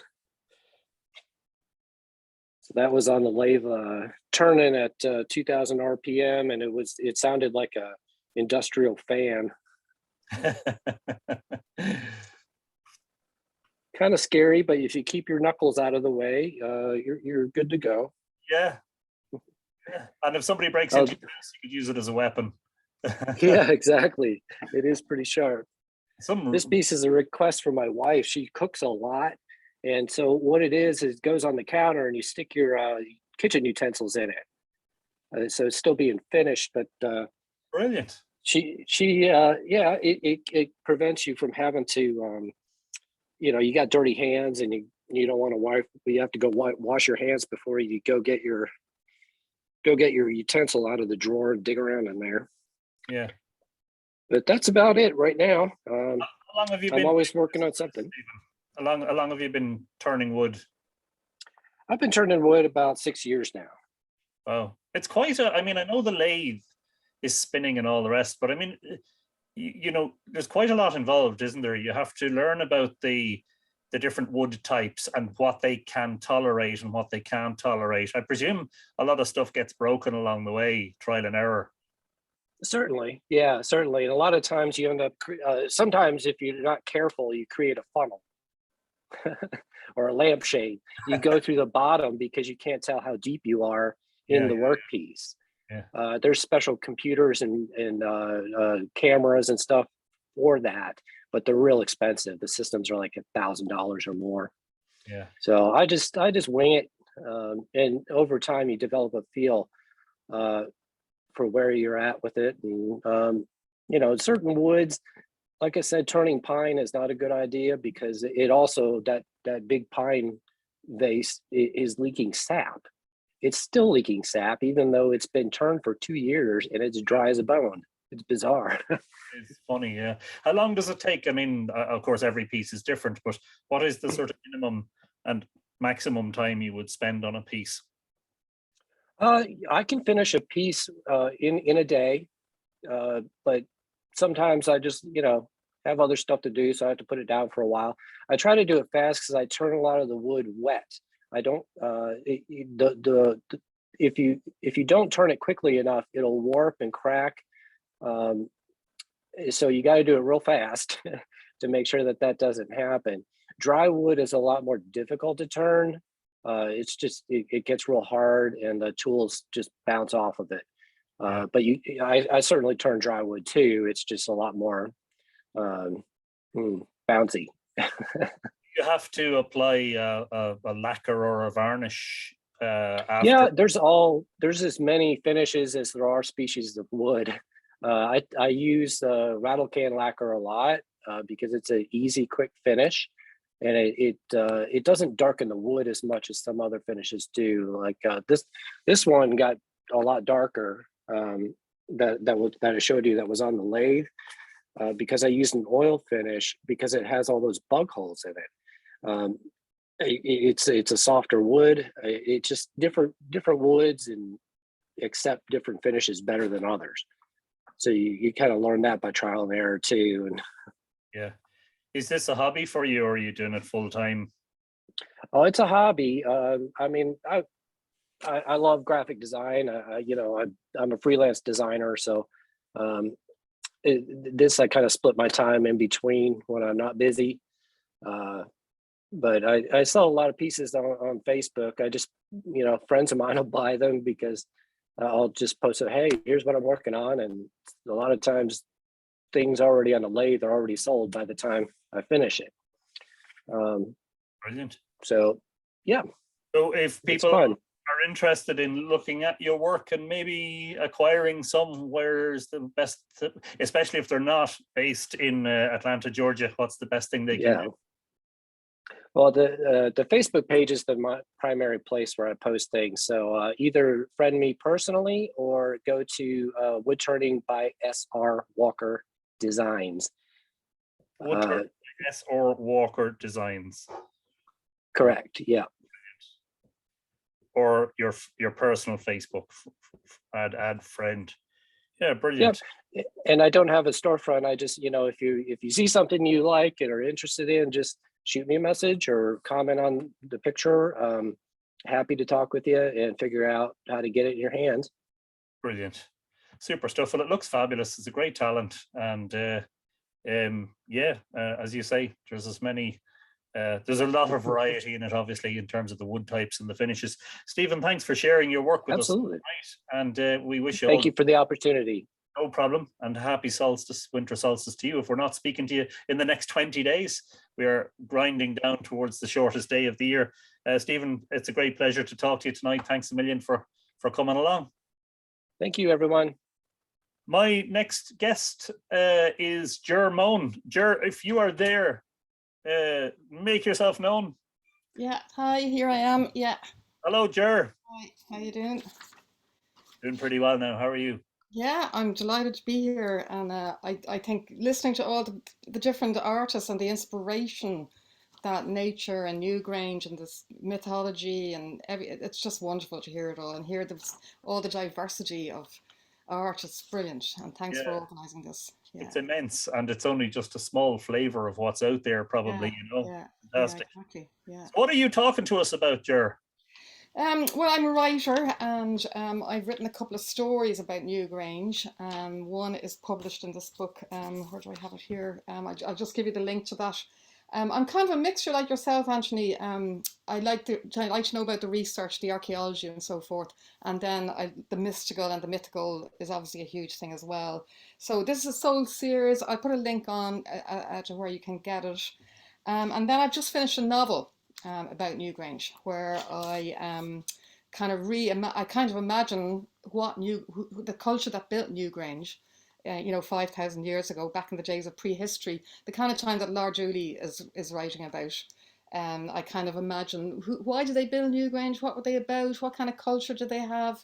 And I suppose I have a character, Brina, who is a young woman who sets out to carry her birthstone to Newgrange for her rite of passage. I could read maybe a paragraph if that would be all right. Oh yeah, please do. Absolutely, yeah. So this is the Getting opening of the an novel. exclusive here now. Brilliant. Yeah, I'm finished it and I'm working with a publisher and I'm hoping it'll be out next year. So it's kind of exciting at the moment. Super. Brilliant stuff. Sound of drums, low soft beat, call of dream house, eyes open, hazel poles with weave of reeds and bark curve above head. Layers of fur and Dory's warm body keep me snug. Embers of fire still smoulder, wisps of smoke snake through small hole in roof. I jump up and pull on tunic and 2 layers of wool. Today is new moon of early spring, special day for me, start of tourists, journey to great mound of brew for passage to full grown. Heart's great wish to carry birthstone to brew for golden sunbeams at winter sun stand still. So that's my opening paragraph, kind of setting the scene for this young woman, and who then goes with a group through a whole series of journeys across the Wheel of the Year to Kildare, Loughcrew, Slieve na Codagha, and ends up at Newgrange on the winter solstice. Yeah, so yeah, brilliant I'm stuff. excited. Yeah. Yeah, and of course the journeys must have been very interesting back then, because they wouldn't have been very easy, you know. Yeah, It would have been quite an ordeal to get from place to place, I'm sure. Yes, I mean, of course, they travelled by boat and by river. That would have been the main way of travelling, and by foot, you know, through forest and across land. And that part of it was all very structured, though, because I kind of do believe that Newgrange was part of a very quite a complicated ritualistic culture that really believed in the Wheel of the Year and celebrated the 8 points on the Wheel of the Year and organised things in a very communal way to enable people to come together and celebrate. So they come together, so and there would be pathways and, you know, organised activity to bring this all about. Yeah, you know, the life of a writer is always portrayed as something very glamorous, but us writers know that it's not always very glamorous. Are you working at this full time, or are you getting snatches at it where you get spare time? Well, I was working at it part time, and I was able to take early retirement. And you're right, Anthony. There's nothing like having the ability to do it full time, and so that enabled me to finish it. And you know, but I've been working on it for 10 years actually. Wow. And just really got it finalized about 3 years ago, and I've edited and re-edited to bring it to you know, a good level and to make it real. I think that's part of writing about that time, is, you know, to bring characters alive and bring the culture alive. In one way we're very connected to it, though, because I think we all, especially the Tua here, we have that connection with nature. We love the monuments. We love the Wheel of the Year. There's a lot of ways in which, as humans, we're still connected with the people who were living 5,000 years ago.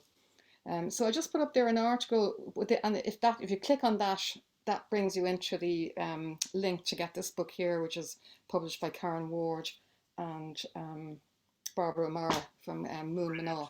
Yeah. That link is in the chat there. If anybody wants to, do follow up on all of these and support our artists and creatives and writers. Jer, this is the inevitable journalist question. What is the word count of the novel? It's 75,000 at the moment. Yeah, it's quite a thing, isn't it, to put something together? Like it's, you know. Oh yeah, believe me, absolutely. And I developed this kind of style, you know, that it's a different kind of voice, so it's quite condensed.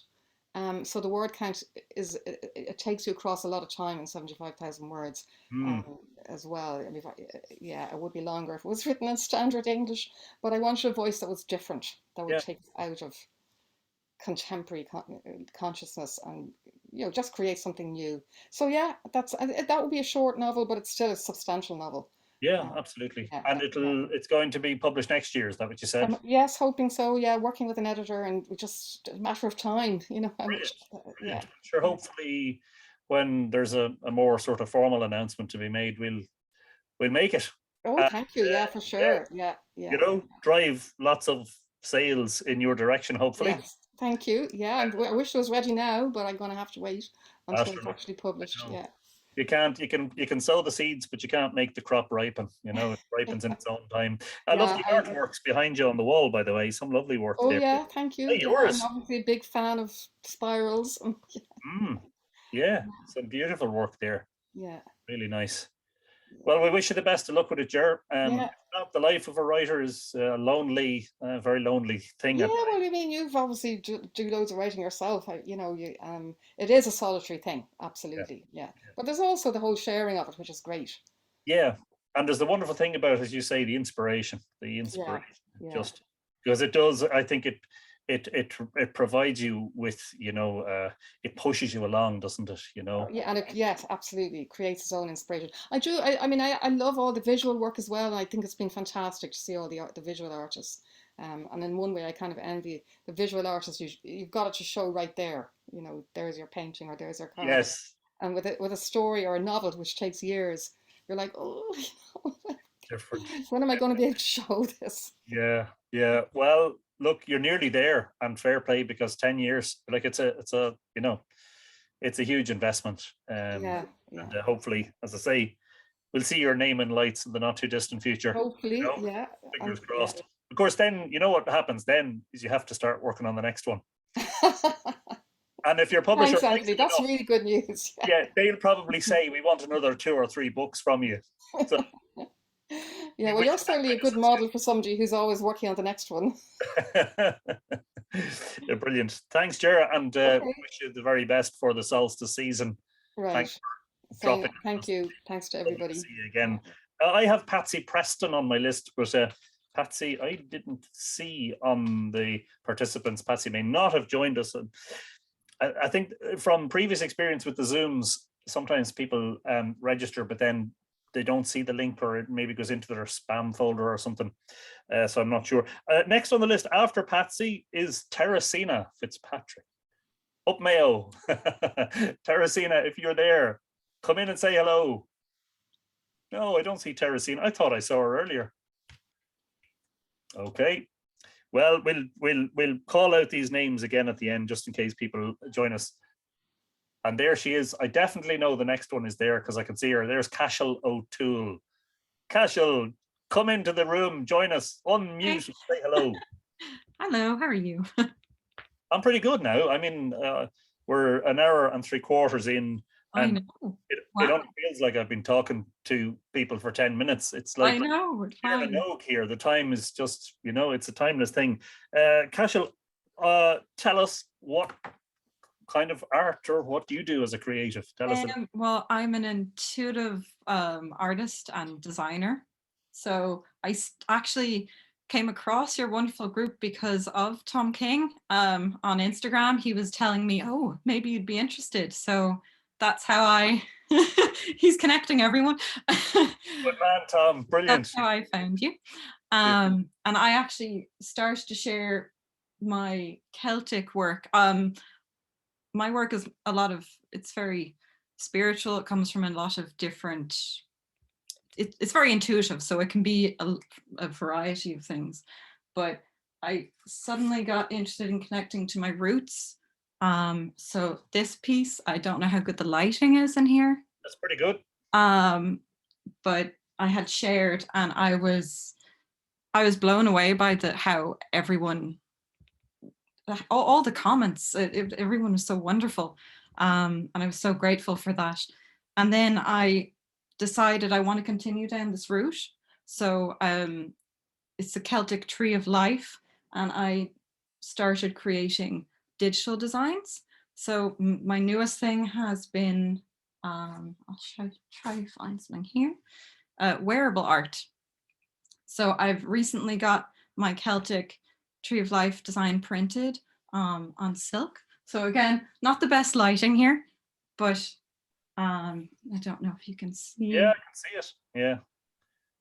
So beautiful. What kind of fabric is that? It's silk. Beautiful, lovely. Yeah, that's something I've always wanted to do. So I'm very, very excited about that. Sorry, not the best at public speaking, even though it's a Zoom. Don't worry. That's another thing that we don't apologize for as creatives. We're terrible, aren't we? At I'm like, I'll design and show you, but speaking is. Yeah. No, don't worry. Sometimes it's a case of let the pictures do the walking. How long have you been creating art? It's something I've done since a child, but the focus came back to it in 2017. So I've focused on it mostly from that point, and now I'm fully put myself into doing this because I want to continue down the wearable art route. For me, it is. I loved that Patricia was talking about the energy, because it's a lot to do with.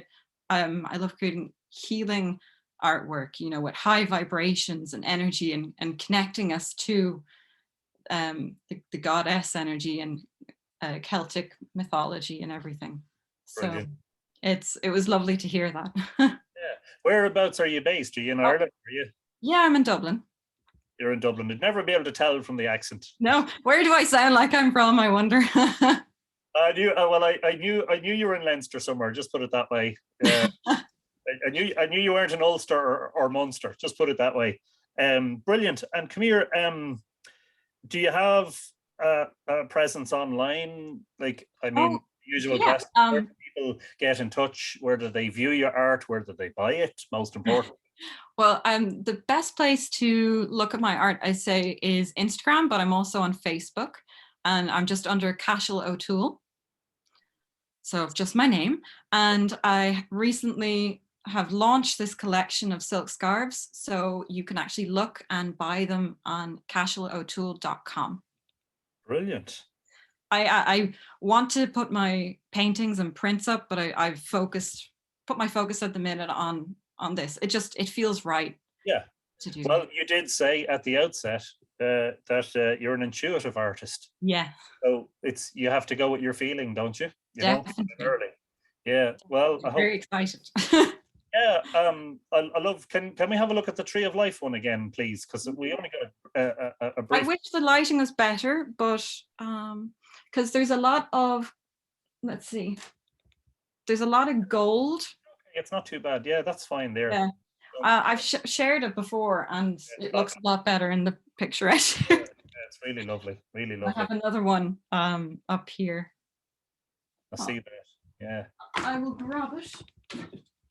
Again, don't know if we can see it very well. And is it oils or acrylics or what is it? It's so the other one is just acrylic, and this one is acrylic and ink. Lovely. And how long? I wish I could show it. One of those together. How long would it take you to paint one? Those two took me the longest time because it is intuitive. So sometimes I wait until the next. Know if I feel what's right to go with next. So a couple of months to just going back and forth to. Yeah. Compared to my other work, it was a lot quicker to come out. These, I don't know. I just feel a lot more connected to them. Yeah. Than anything else I've done. Well, thank you to Cashel. That first name is interesting. Do you have any connections? Is this related at all to Cashel in Tipperary? It was named after the rock, yes, after the castle. I wondered about that. Yeah. It's an unusual name, but it's a beautiful name at the same time. Thank you very much. Yeah, very much so. So mostly the best place is Instagram, and it's just your name, Cashel O'Toole. Yeah. And have a look at the scarves on there. And you never know, maybe somebody will take a liking to one of your trees of life, and you don't know, you might be something there. But thanks for sharing your work with us, and I wish you all the best with it. Thank you very much. Lovely to onwards and upwards, as they say. Yeah. Onwards and upwards. Thank you, Cashel. I only have a few left on the list. We will call perhaps there may be one or two who we're missing that may join us again. Diane Rains. I'm not sure if Diane is there.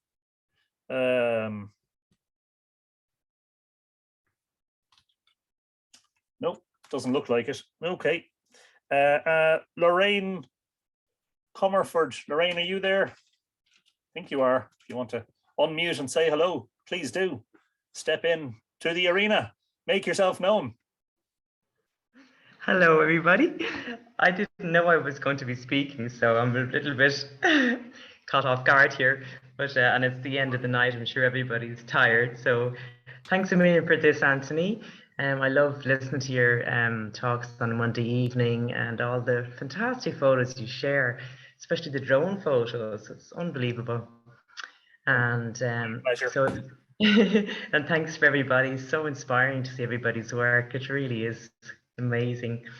My work, I just kind of realized it's not so focused on art, Irish mythical images or anything at the minute.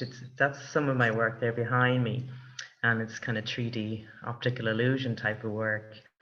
But I do love traveling around and seeing all these beautiful sites in Ireland, and I kind of just hope to get back into more kind of Celtic styles. And I suppose I can show you one thing here that I did for please do, yeah. A competition. Can you all hear me okay? Yeah, I can hear you fine. Good. Okay, I'll get you some here screenshots. So can you see that one?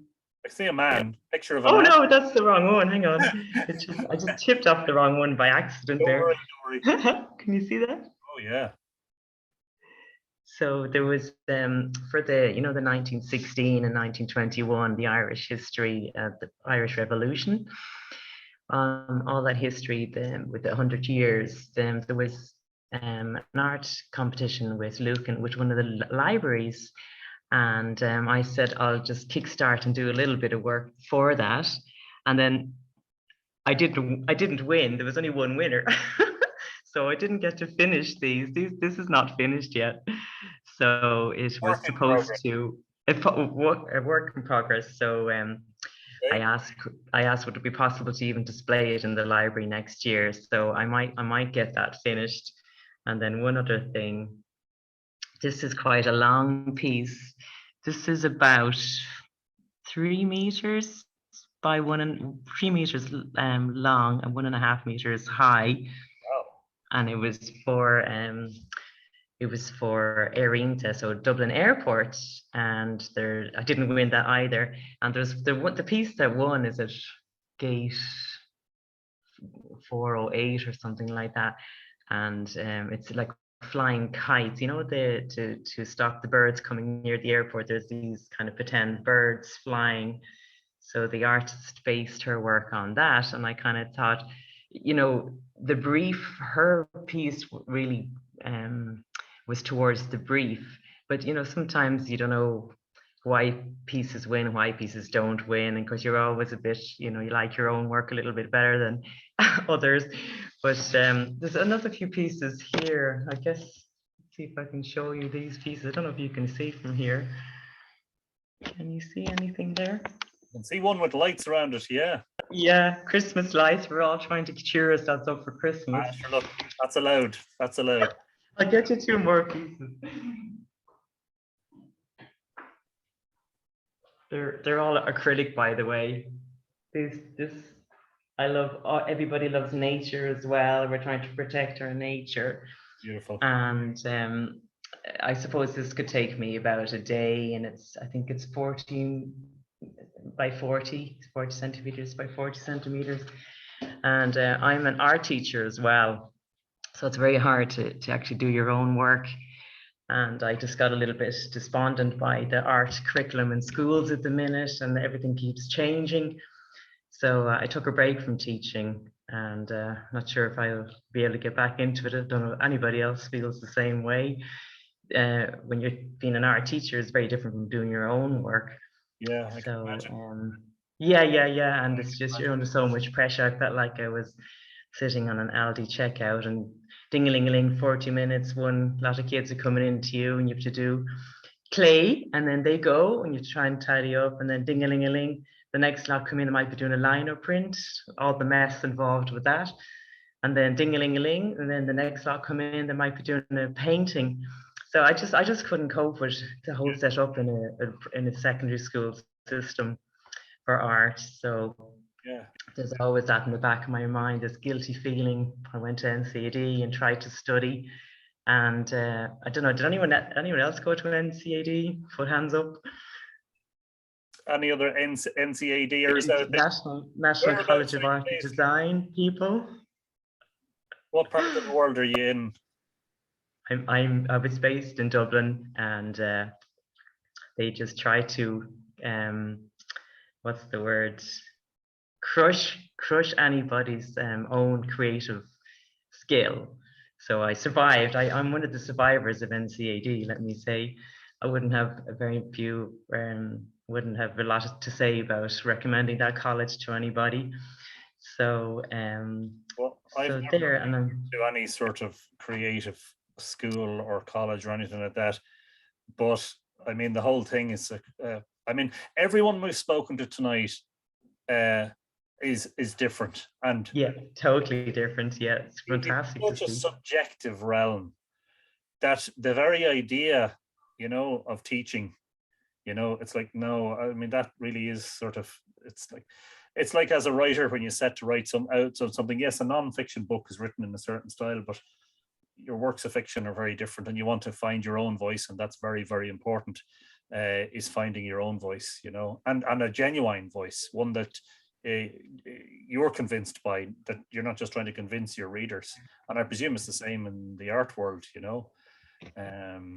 Yeah, it is, and was I've been to Newgrange with the students because that's part of the art history curriculum, and I absolutely love that day. The kids can be brats, and normally, well, when you bring them on a trip, oh my God, they're angels. They're like Jekyll and Hyde, and they love. Then, you know, they've been to Newgrange, and then it's brought the whole thing to life. The visual, the visitor centre is amazing. And it's great when the kids then can do that question in the Leaving Cert in art history. So, oh my God, I can remember my teacher brought me there. You know, things like that just makes the job rewarding. But I'm just going to sell your work or show it online, or is there not really? I'm just putting Lorraine Artist on Facebook here. There we go. I've been in the odd exhibition.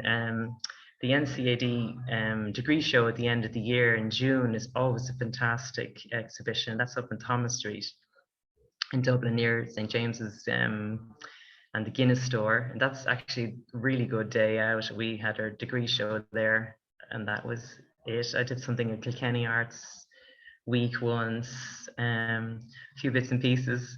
But I haven't done it professionally. I just do it myself, my own kind of interest, and then, you know, it takes you so long to do a piece and you don't want to sell it. Each one of those would take me about a day. I have a template, and when you really get into it, you have to get into a swing. You can get it done in a day. They're about 30 by 30 centimeters on canvas oil. It's just acrylic, all acrylics. Yeah, so I haven't got into selling it. I don't know if I could ever make that jump. I'm so in awe of the people who have made it their profession, and it was a very brave move. Fair play to you all. I think I saw Nationwide. Did anyone watch Nationwide? That's a fantastic show. I think the lady in The Boy in Valley Wolves, was she on? Alison Fulham. Alison Fulham. Were you on Nationwide? He was, yeah. It was fantastic. That's a great way to launch your artwork. I find it's a great show. Yeah, I try to watch it. Very well watched. Yes, very. People are very fond of it. It's been a mainstay for years, hasn't it? You know, fantastic. I love that show. It's always promoting Irish artists. It's wonderful. Brilliant. Lorraine, thank you for joining us. Thank you indeed for sharing all that with us. Thank you. I'm very, very glad to have you on. I was just going to shout out to any of the people we missed on the list. Patricia Healy Sullivan, Barb Jordan, Patsy Preston, Teresina Fitzpatrick, Diane Rains. I'm not sure if any of you have perhaps joined the meeting. If you're there, make yourselves known in the next couple of minutes. What I'm going to do is, for the last 10 minutes, maybe, I'm going to throw it open and let people talk to each other. But before I do that, I have an announcement to make. One of the things that I had been promising that was going to happen for a long time was that I was going to create a separate group on Facebook for the creatives of the Mythical Ireland community. Now, that doesn't mean that the Mythical Ireland community is changing. The Mythical Ireland community is what it is, and hopefully that won't change. but there is a new group established today on Facebook. I'll give you the address for it. It is facebook.com, if you're in a browser, facebook.com/groups/Mythical Ireland Creatives, all one word. But if you're on the app, just look up Mythical Ireland Creatives, 3 words. So I would encourage you to join that. And that group is specifically designed with a view to people actually promoting their work and selling it, you know? Whereas on the Mythical Ireland Community, strictly speaking, we don't allow advertising. That doesn't mean people can't share their artwork. And if people are interested, they'll reach out to you by private message or an email or whatever, and they'll say, really like that, by any chance are you selling it? And then you're not sort of openly advertising. However, on the Mythical Ireland Creatives group, the idea is absolutely advertise away. I don't care, because part of the reason behind tonight was to allow the creatives the opportunity to sell themselves. And one of the things that I'm picking up very strongly from a number of the people we spoke to tonight is this whole sort of holding back on selling yourself. And, you know, that I think you all have a belief in your artwork, and you're all incredibly talented. But there is this sort of, what do they call it? Imposter syndrome, is it? Where, you know, I'm not saying you're all suffering from imposter syndrome. I know I have suffered from it. When I've written something and, you know, later it gets published or it's on the website or whatever, and I read it and I go, oh, I don't know, you know, sometimes I convince myself it's a load of rubbish. And we're the worst promoters of ourselves, I think. So this is an opportunity for like-minded people to share. I see 5 member requests there already. There were, 12 member requests. You're obviously all paying attention, which is great. Brilliant. So I'll approve all of those right now, as live as we're talking. So absolutely, look, share the word. It's just another place that hopefully you can come and actually share your work. And if it leads to sales, well, brilliant. I'm delighted for you, because as I said, there are just far too many places in the social media world where advertising isn't allowed. Not just in terms of group rules and page rules, but also Facebook's own algorithms. Look, we can't circumvent those. So if you find that your post is not getting the reach that you thought it might, just post it again or share it later on with new information and new pictures. Anyway, that's the Mythical Ireland Creatives. And you're more than welcome to join that and shout from the rooftops about your wonderful creations. Absolutely, with no hesitation whatsoever, because, you know, the thing about being an artist or a creative is that as we spoke there to a number of the creatives, is you spend a lot of time on your own. You spend a lot of time where you doubt that you're doing anything worthwhile. You create work and you look at it afterwards and you scowl and you go, oh, you know, I don't know. And, you know, and I think it's just a nice thing to be among a community where there is automatic encouragement, because I find that with the Mythical Ireland Community. In fact, the most successful posts, if you judged a post in terms of success on the number of likes and comments, in my experience, the best posts on the Mythical Ireland Community group on Facebook in the past year or year and a half have been the ones where people are sharing artwork. I mean, just for instance, today, Francis Sally has a work of art there, which is sort of circular Celtic artwork, and it has 462 likes. Christine Coveney made something from clay, and there's 304 likes on it. So in my experience, as I say, they've been the ones that have seem to have captured the most attention. So now there's a new group where you can actually explicitly say, this is for sale, it's 500 quid or whatever, and please email your inquiries to, you know, let's make a million at gmail.com. And hopefully you will. So before I open it up, was there anyone else who wanted to briefly mention that didn't get the chance tonight to, Lisa, Brady, would you like to say something? Lisa, do you want to go? Anthony.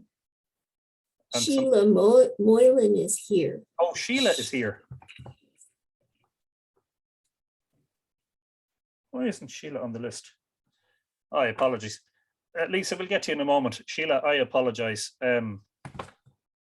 That is a major failing on my part. It's okay. Step up to the microphone. I do apologize. Hi. Hopefully that's one now that we can cut out. That's for the outtakes.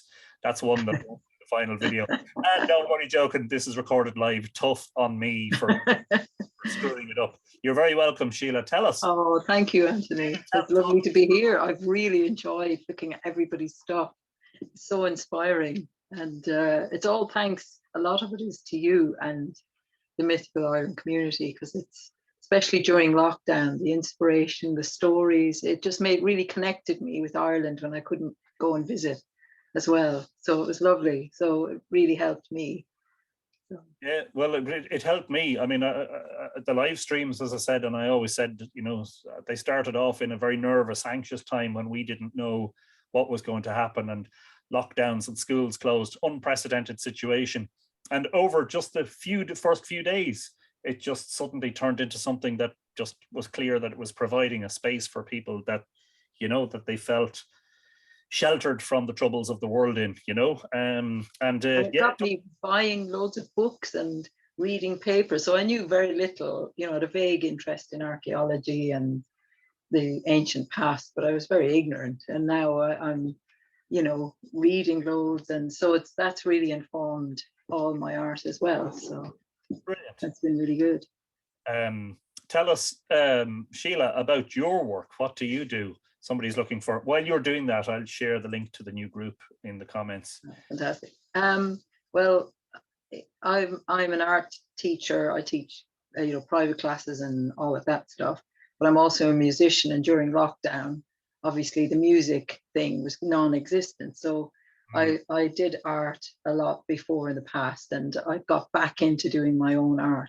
So I do a lot of ink, a lot of drawing, and I've started getting into acrylics. I've done sculpture. I do a lot of wire sculpture, so I'm trying to get back into that. But the main thing is the inspiration from the art on the stones is the thing that really sets me off, because they're so mysterious and abstract, and nobody knows what they mean. And I love all the discussions and people passionately arguing about what the art actually means, what it represents. And to me, that's the beauty of it. It's like an abstract art where you can't even ask the artist what it means.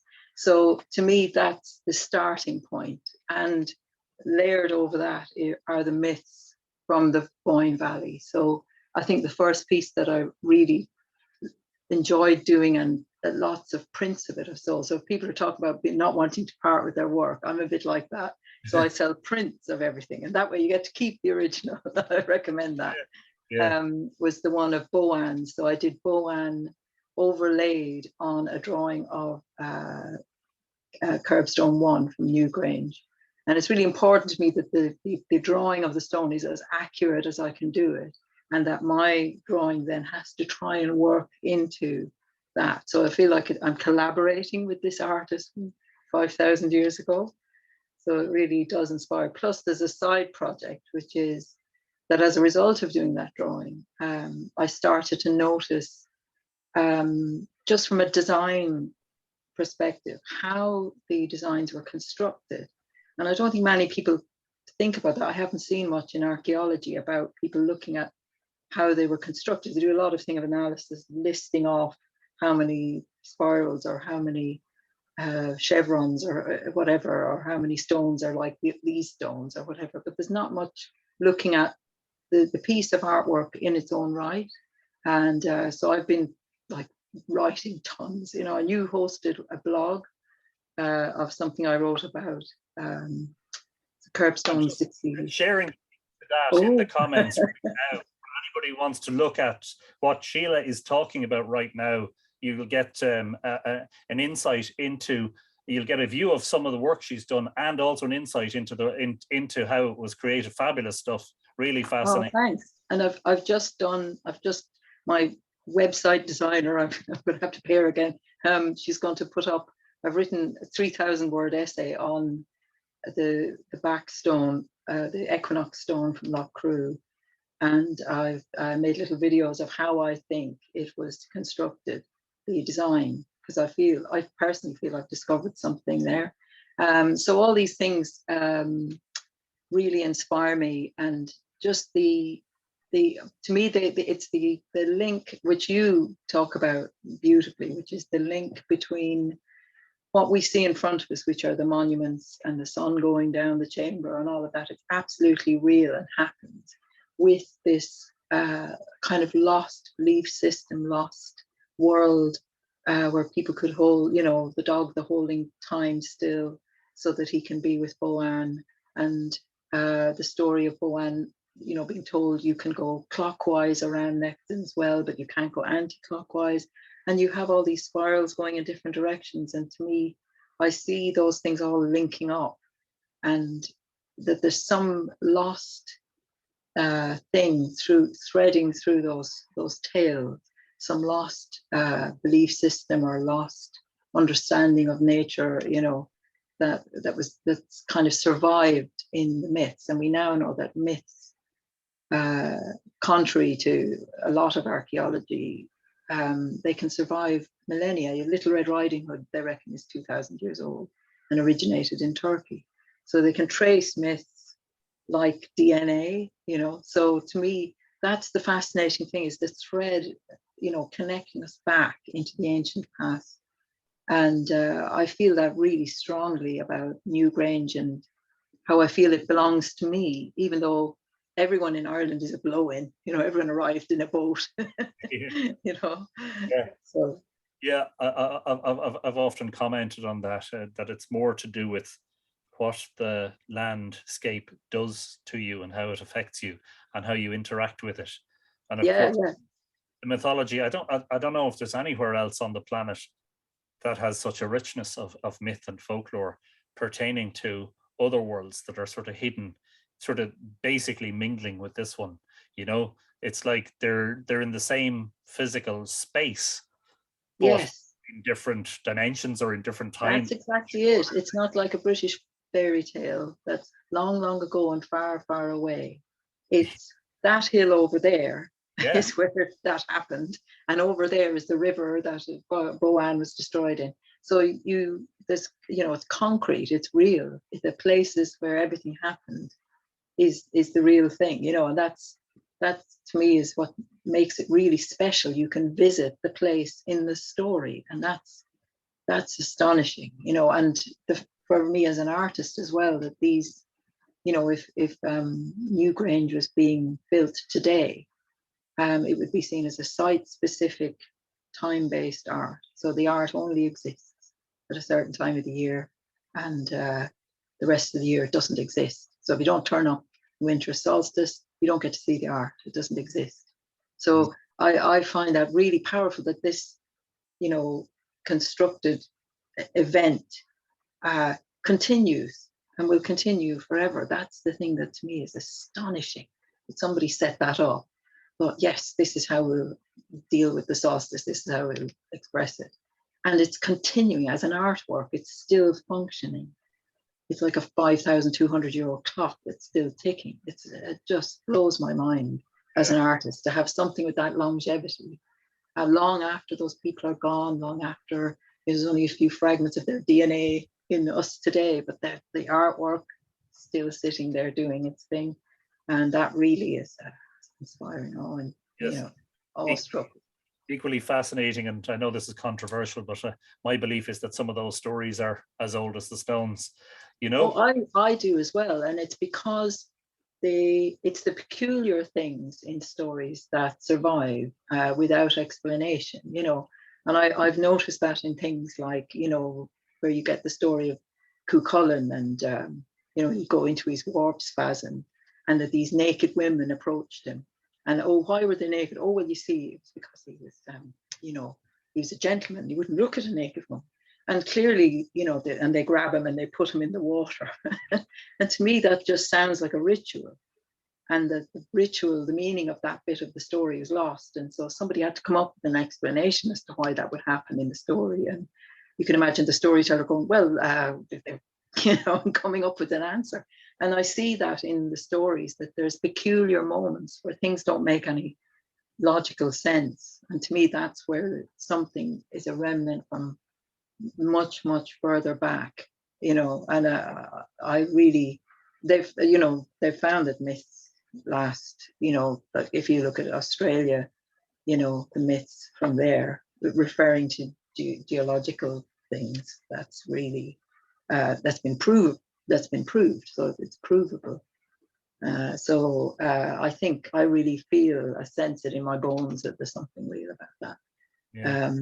And it's our wanting to connect with it. That to me as an artist is the interesting thing too, that our need to connect to these people from the ancient past, that somehow there's an authentic part of ourselves that can be found in the past. And I think that's something very special as well, this kind of wanting to, Lara Dooley talking about indigenous, that term indigenous, it's kind of, this land is part of me and I'm part of it. And that need is something we kind of miss out a lot on in our modern world.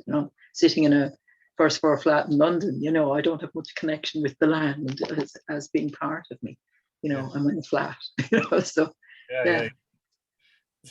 Sheila, there's material there for like an entire 2 or 3 hour conversation. I know. Perhaps that's something we might revisit. But definitely think you're definitely on my wavelength when it comes to the way you look at monuments and the myths. But I must ask you, do you sell your work, and is it online? And where? Yes, I have a website. Would you believe that? It was a big move for me.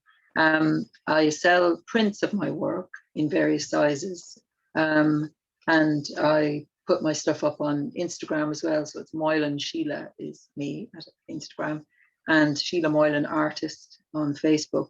But the main place to look, and I actually have a shop on the website, is SheilaMoylanArt.com.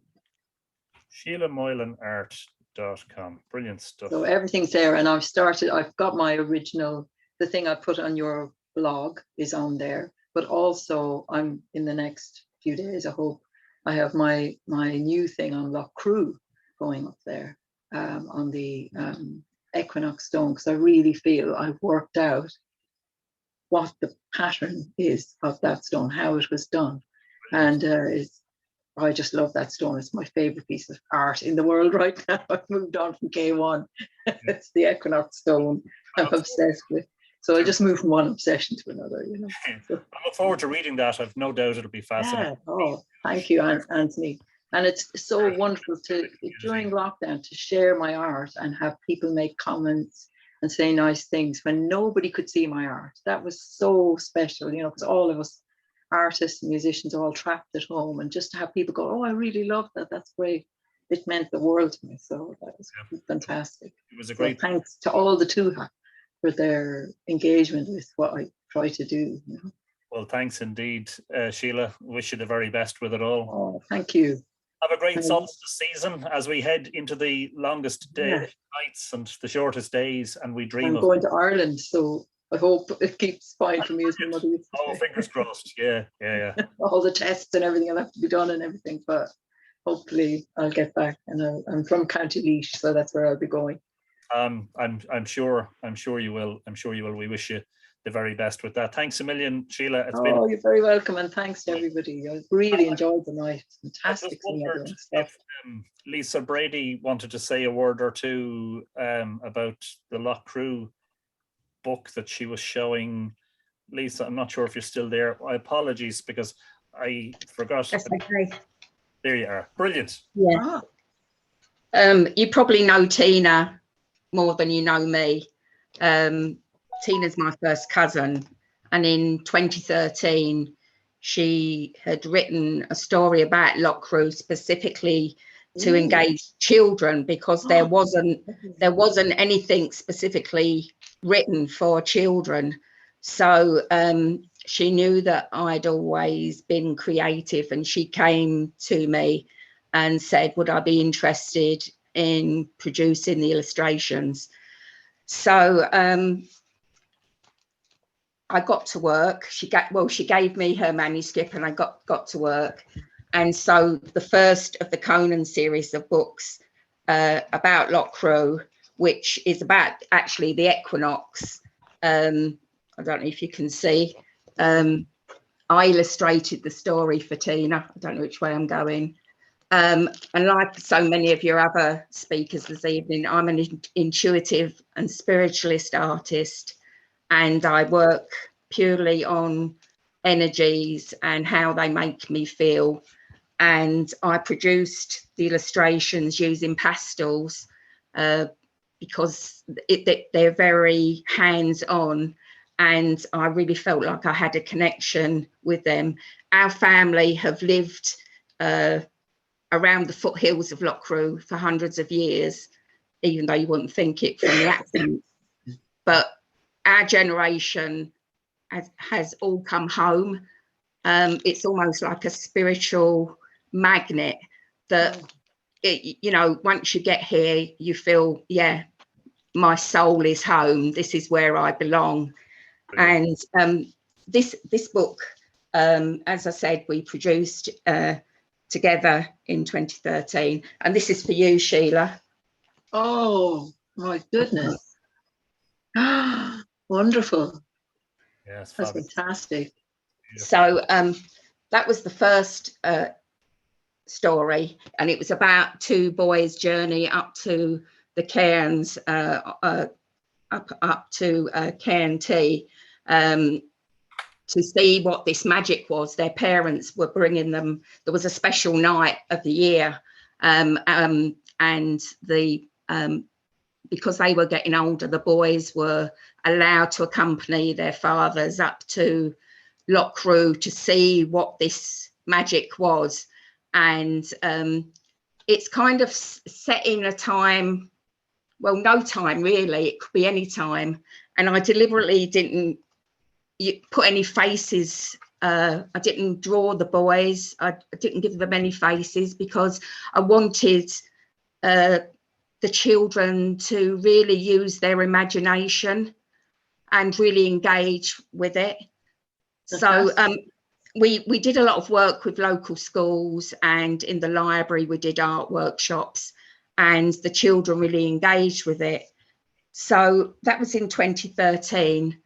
I took part in an art exhibition, and I met Margaret McKenna, and Margaret has a background in animation, and Tina and I had toyed with the idea that we would like to animate the story of Loch Crew and share the experience, an animated experience of the equinox. So we collaborated with Margaret in 2014, and we produced an animated film of Conan and the Mystical Magical Light of Loch Crew. I'm not very good at this. Yeah, so it's only a 10-minute short film, but it really brings the book to life, because it actually shows the light coming into the chamber and illuminating the backstone, in Cairn Tea. So that was 2014. A couple of years elapsed, and then Tina had written a sequel about Cairn L. And as a lot of you probably know, Cairn L isn't open to the public.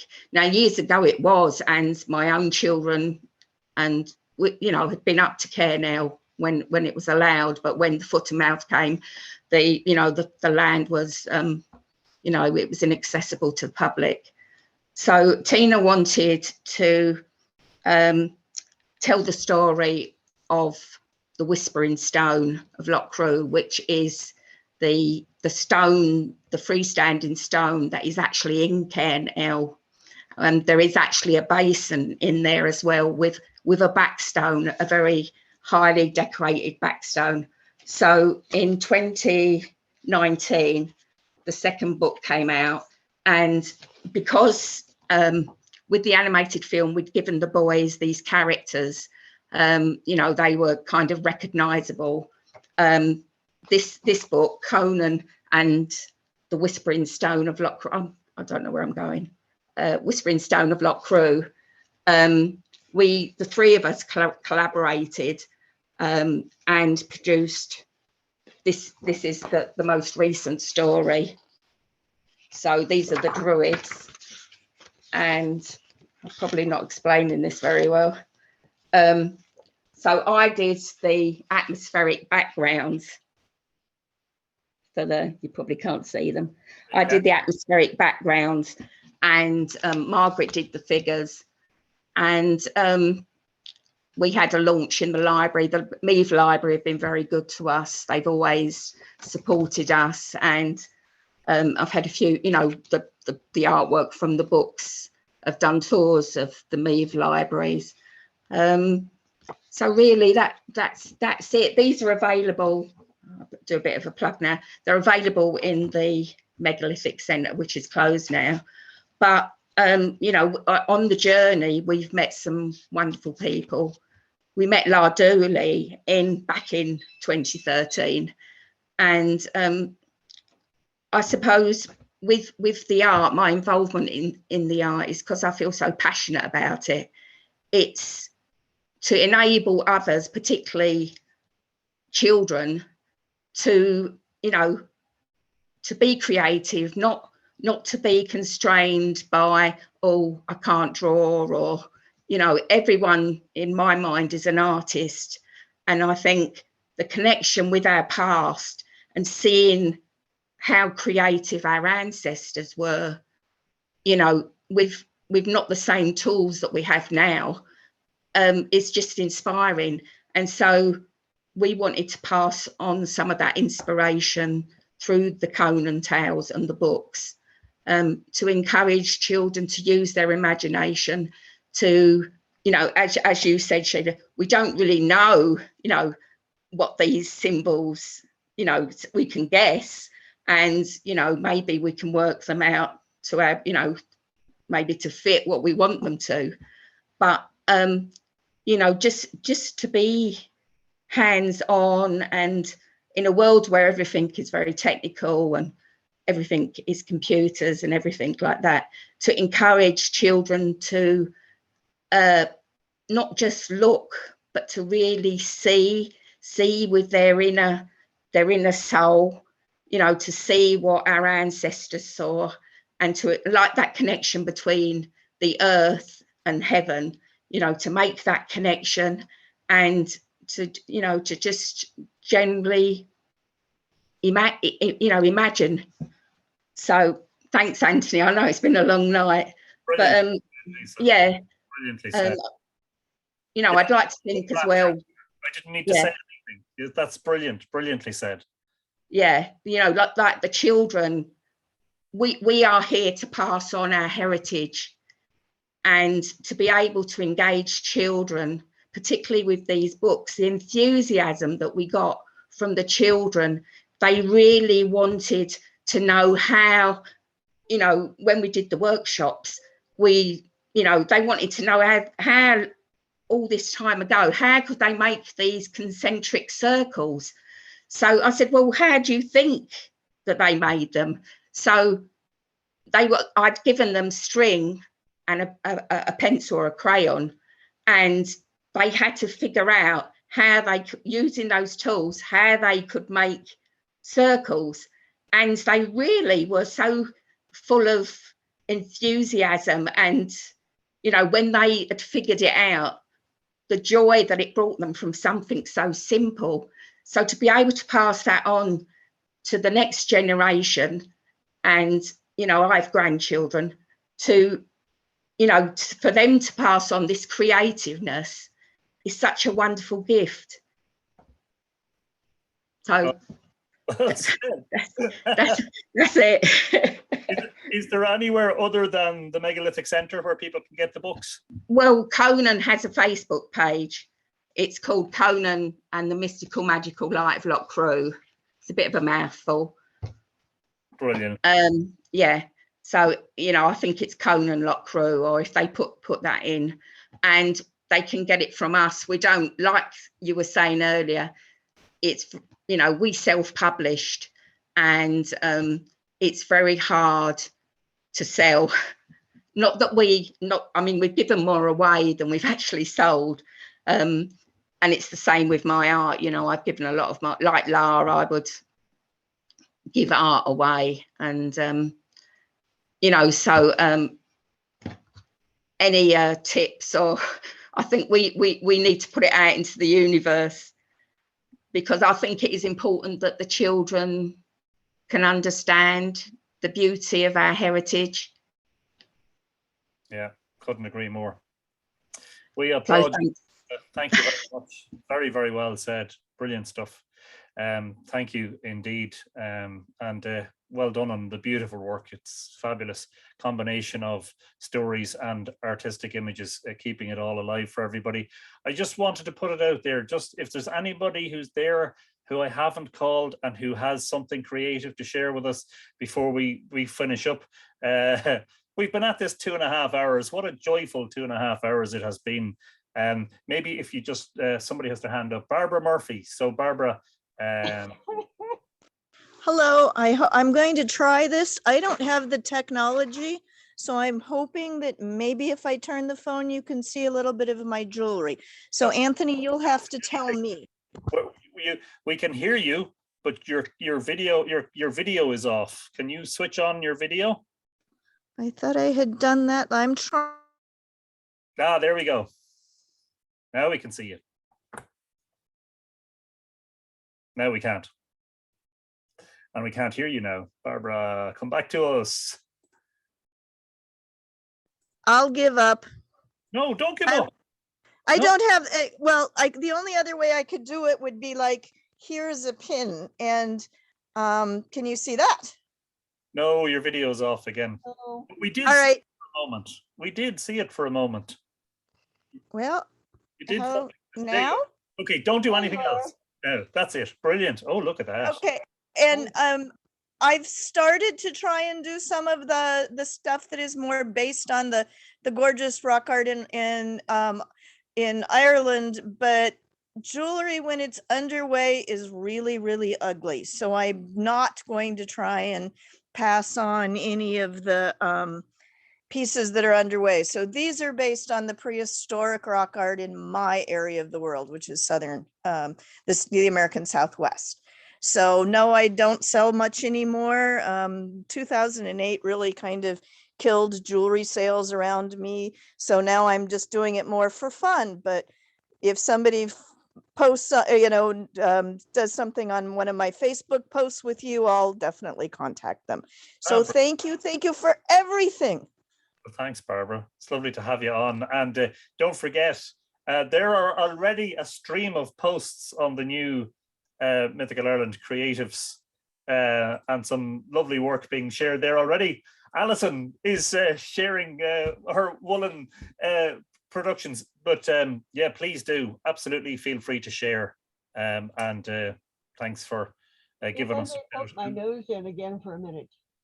This is Rowan over here saying if I can poke my nose in for a minute. Yes, Rowan, please feel free to poke your nose in. My sister writes books. You may recognize the site where a lot of this one takes place. I don't know if it's forward, it's backward to me. It's called The King's Druid. Yeah, we can see it.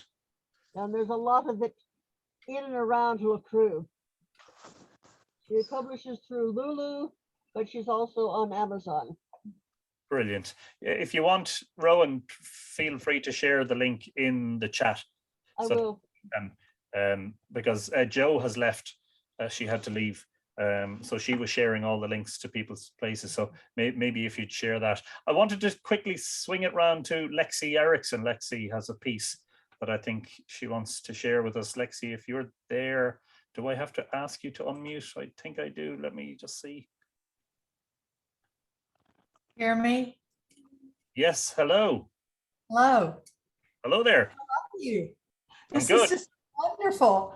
I have a piece of Tom's work. I have Lara's book. I've got Rowan's sister's books. I've got all of your books. I feel like I'm just with a lot of friends. So I'll show a couple of pieces. I'm an archaeologist who years ago took a jewelry smith class to learn how the Bronze Age worked and fell in love with making jewelry. And this is a piece. Can you see it?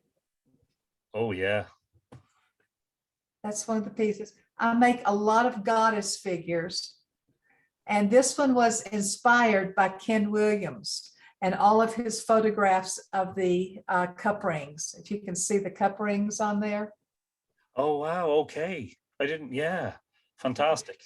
And so I do things like that. This one was inspired by Callanish.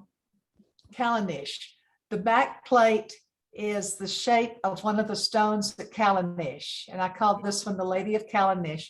This up here is an ammonite, ammonite, it's not a real ammonite, but it's an ammonite cast of that. You can see that. That is beautiful. And then there's the spirals down there. And I do a lot of those. This one is the Druid. This one's a large piece. It's a Druid. I'm an Obod Ovate, just leaving Ovate, hoping to go to Druid. And it's got a little tiny, right up here in the corner, a little tiny Podparacha, if you can see it. It's a Podparacha is the rarest of all sapphires. And it's a pinky yellow color. Podparacha means lotus flower in Hindu. Oh. And so it's the head itself is druzy, but that little tiny piece stuck over in the corner, if you can see it there. Yeah, yeah. Which helps hold the piece in. Beautiful. And so what is the metal? The sterling silver on everything. You make these pieces, do you? Yes, I do when I'm not reading books. So in your spare time. Yeah, brilliant. They are really beautiful. Midnight and 4 in the morning. Yes. Is this just something you do for yourself, or is it something you? No, I sell. I've had a shop for years that I've done online. I've written for Lapidary Journal, which is an international stone publication, as one of their editors for years. I've got a master's degree in archaeology, but also in jewelry and metalsmithing. That is a combination. Fantastic stuff. Well, you're so inspired, all this earth energy. I'm very much an earth person, and all this earth energy just comes through. So if people want things and they have, like in Loughcrew or in in the Boyne River Valley, if they have designs that they like of their stone, of their rocks that they see, the standing stones, send me a picture and I can make you pieces, and I can replicate, just like this outside piece here, right here. That's the shape of one of the stones that I took a photograph of at Callanish. And I just make those, and they're great fun. You know, we can work out whatever price range people are interested in. I used it's all hand done by me. Brilliant. So, and I work with people's photographs. Brilliant. How do people get in touch with you, Lexi? It's online at Lexi Erickson Designs.com, or just LexiErickson.com. Or I just had to change my email, and my new email is JERICK99@mac.com. And I just asked to be in the creatives group. Ah, brilliant. Well, we shall admit you immediately. So hopefully, yeah. So maybe that's one place that people can go. If you're on Facebook, I appreciate not everyone's on Facebook, but if they're I'm on Facebook too. Yeah, maybe this is going to be a great place for people to find out more about the creatives and artists that we featured tonight. That, you know, you go to the creatives page. Can I say something to you, Anthony? That depends. Am I going to be embarrassed? Yes. Okay, time to go. Bye. No. You know, I think every creative person has had this feeling that they're a fraud, that they're not good enough. I know as a college professor in archaeology, I stand up there in front of that class and think, when do people find out I don't know what I'm talking about, you know? And this is very, very prominent around creative people. The people who are going, oh yes, I'm the world's greatest, we kind of look at them as that's a consolation prize because they're not the world's greatest. But sometimes they feel they are. But no, it's the great ones in the world that always feel that, you know, maybe I'm not so great. So just remember that. You're pretty fabulous. She's talking to all of you, by the way, as well. All of you. Yes. Lexi, thank you for your kind words and for sharing your wonderful art. It's fabulous. It's been an enormous pleasure for me. I'm going to sort of call it a night simply because we're on we're not far off 3 hours, and I see the participant numbers dropping. I suspect people have just reached a certain critical mass. What I'm going to do is I'm going to say goodnight first. I'm going to stop recording, and then I'm going to open the mics and you can all chat among yourselves for a few minutes. But in the meantime, don't forget that this is going to be, the video will be on YouTube, possibly not tonight, probably tomorrow on the Mythical Ireland YouTube channel. That's youtube.com/Mythical Ireland. And don't forget, of course, the most important thing from tonight is to visit the Facebook and Instagram and website pages of all the creatives, to give them a shout, to support them, to maybe ask them if they would be willing to sell you something for Christmas, maybe commission a work or whatever. Support them in any way that you can, and share the news, share the good words that you have for them. Thank you very much, everybody, for participating.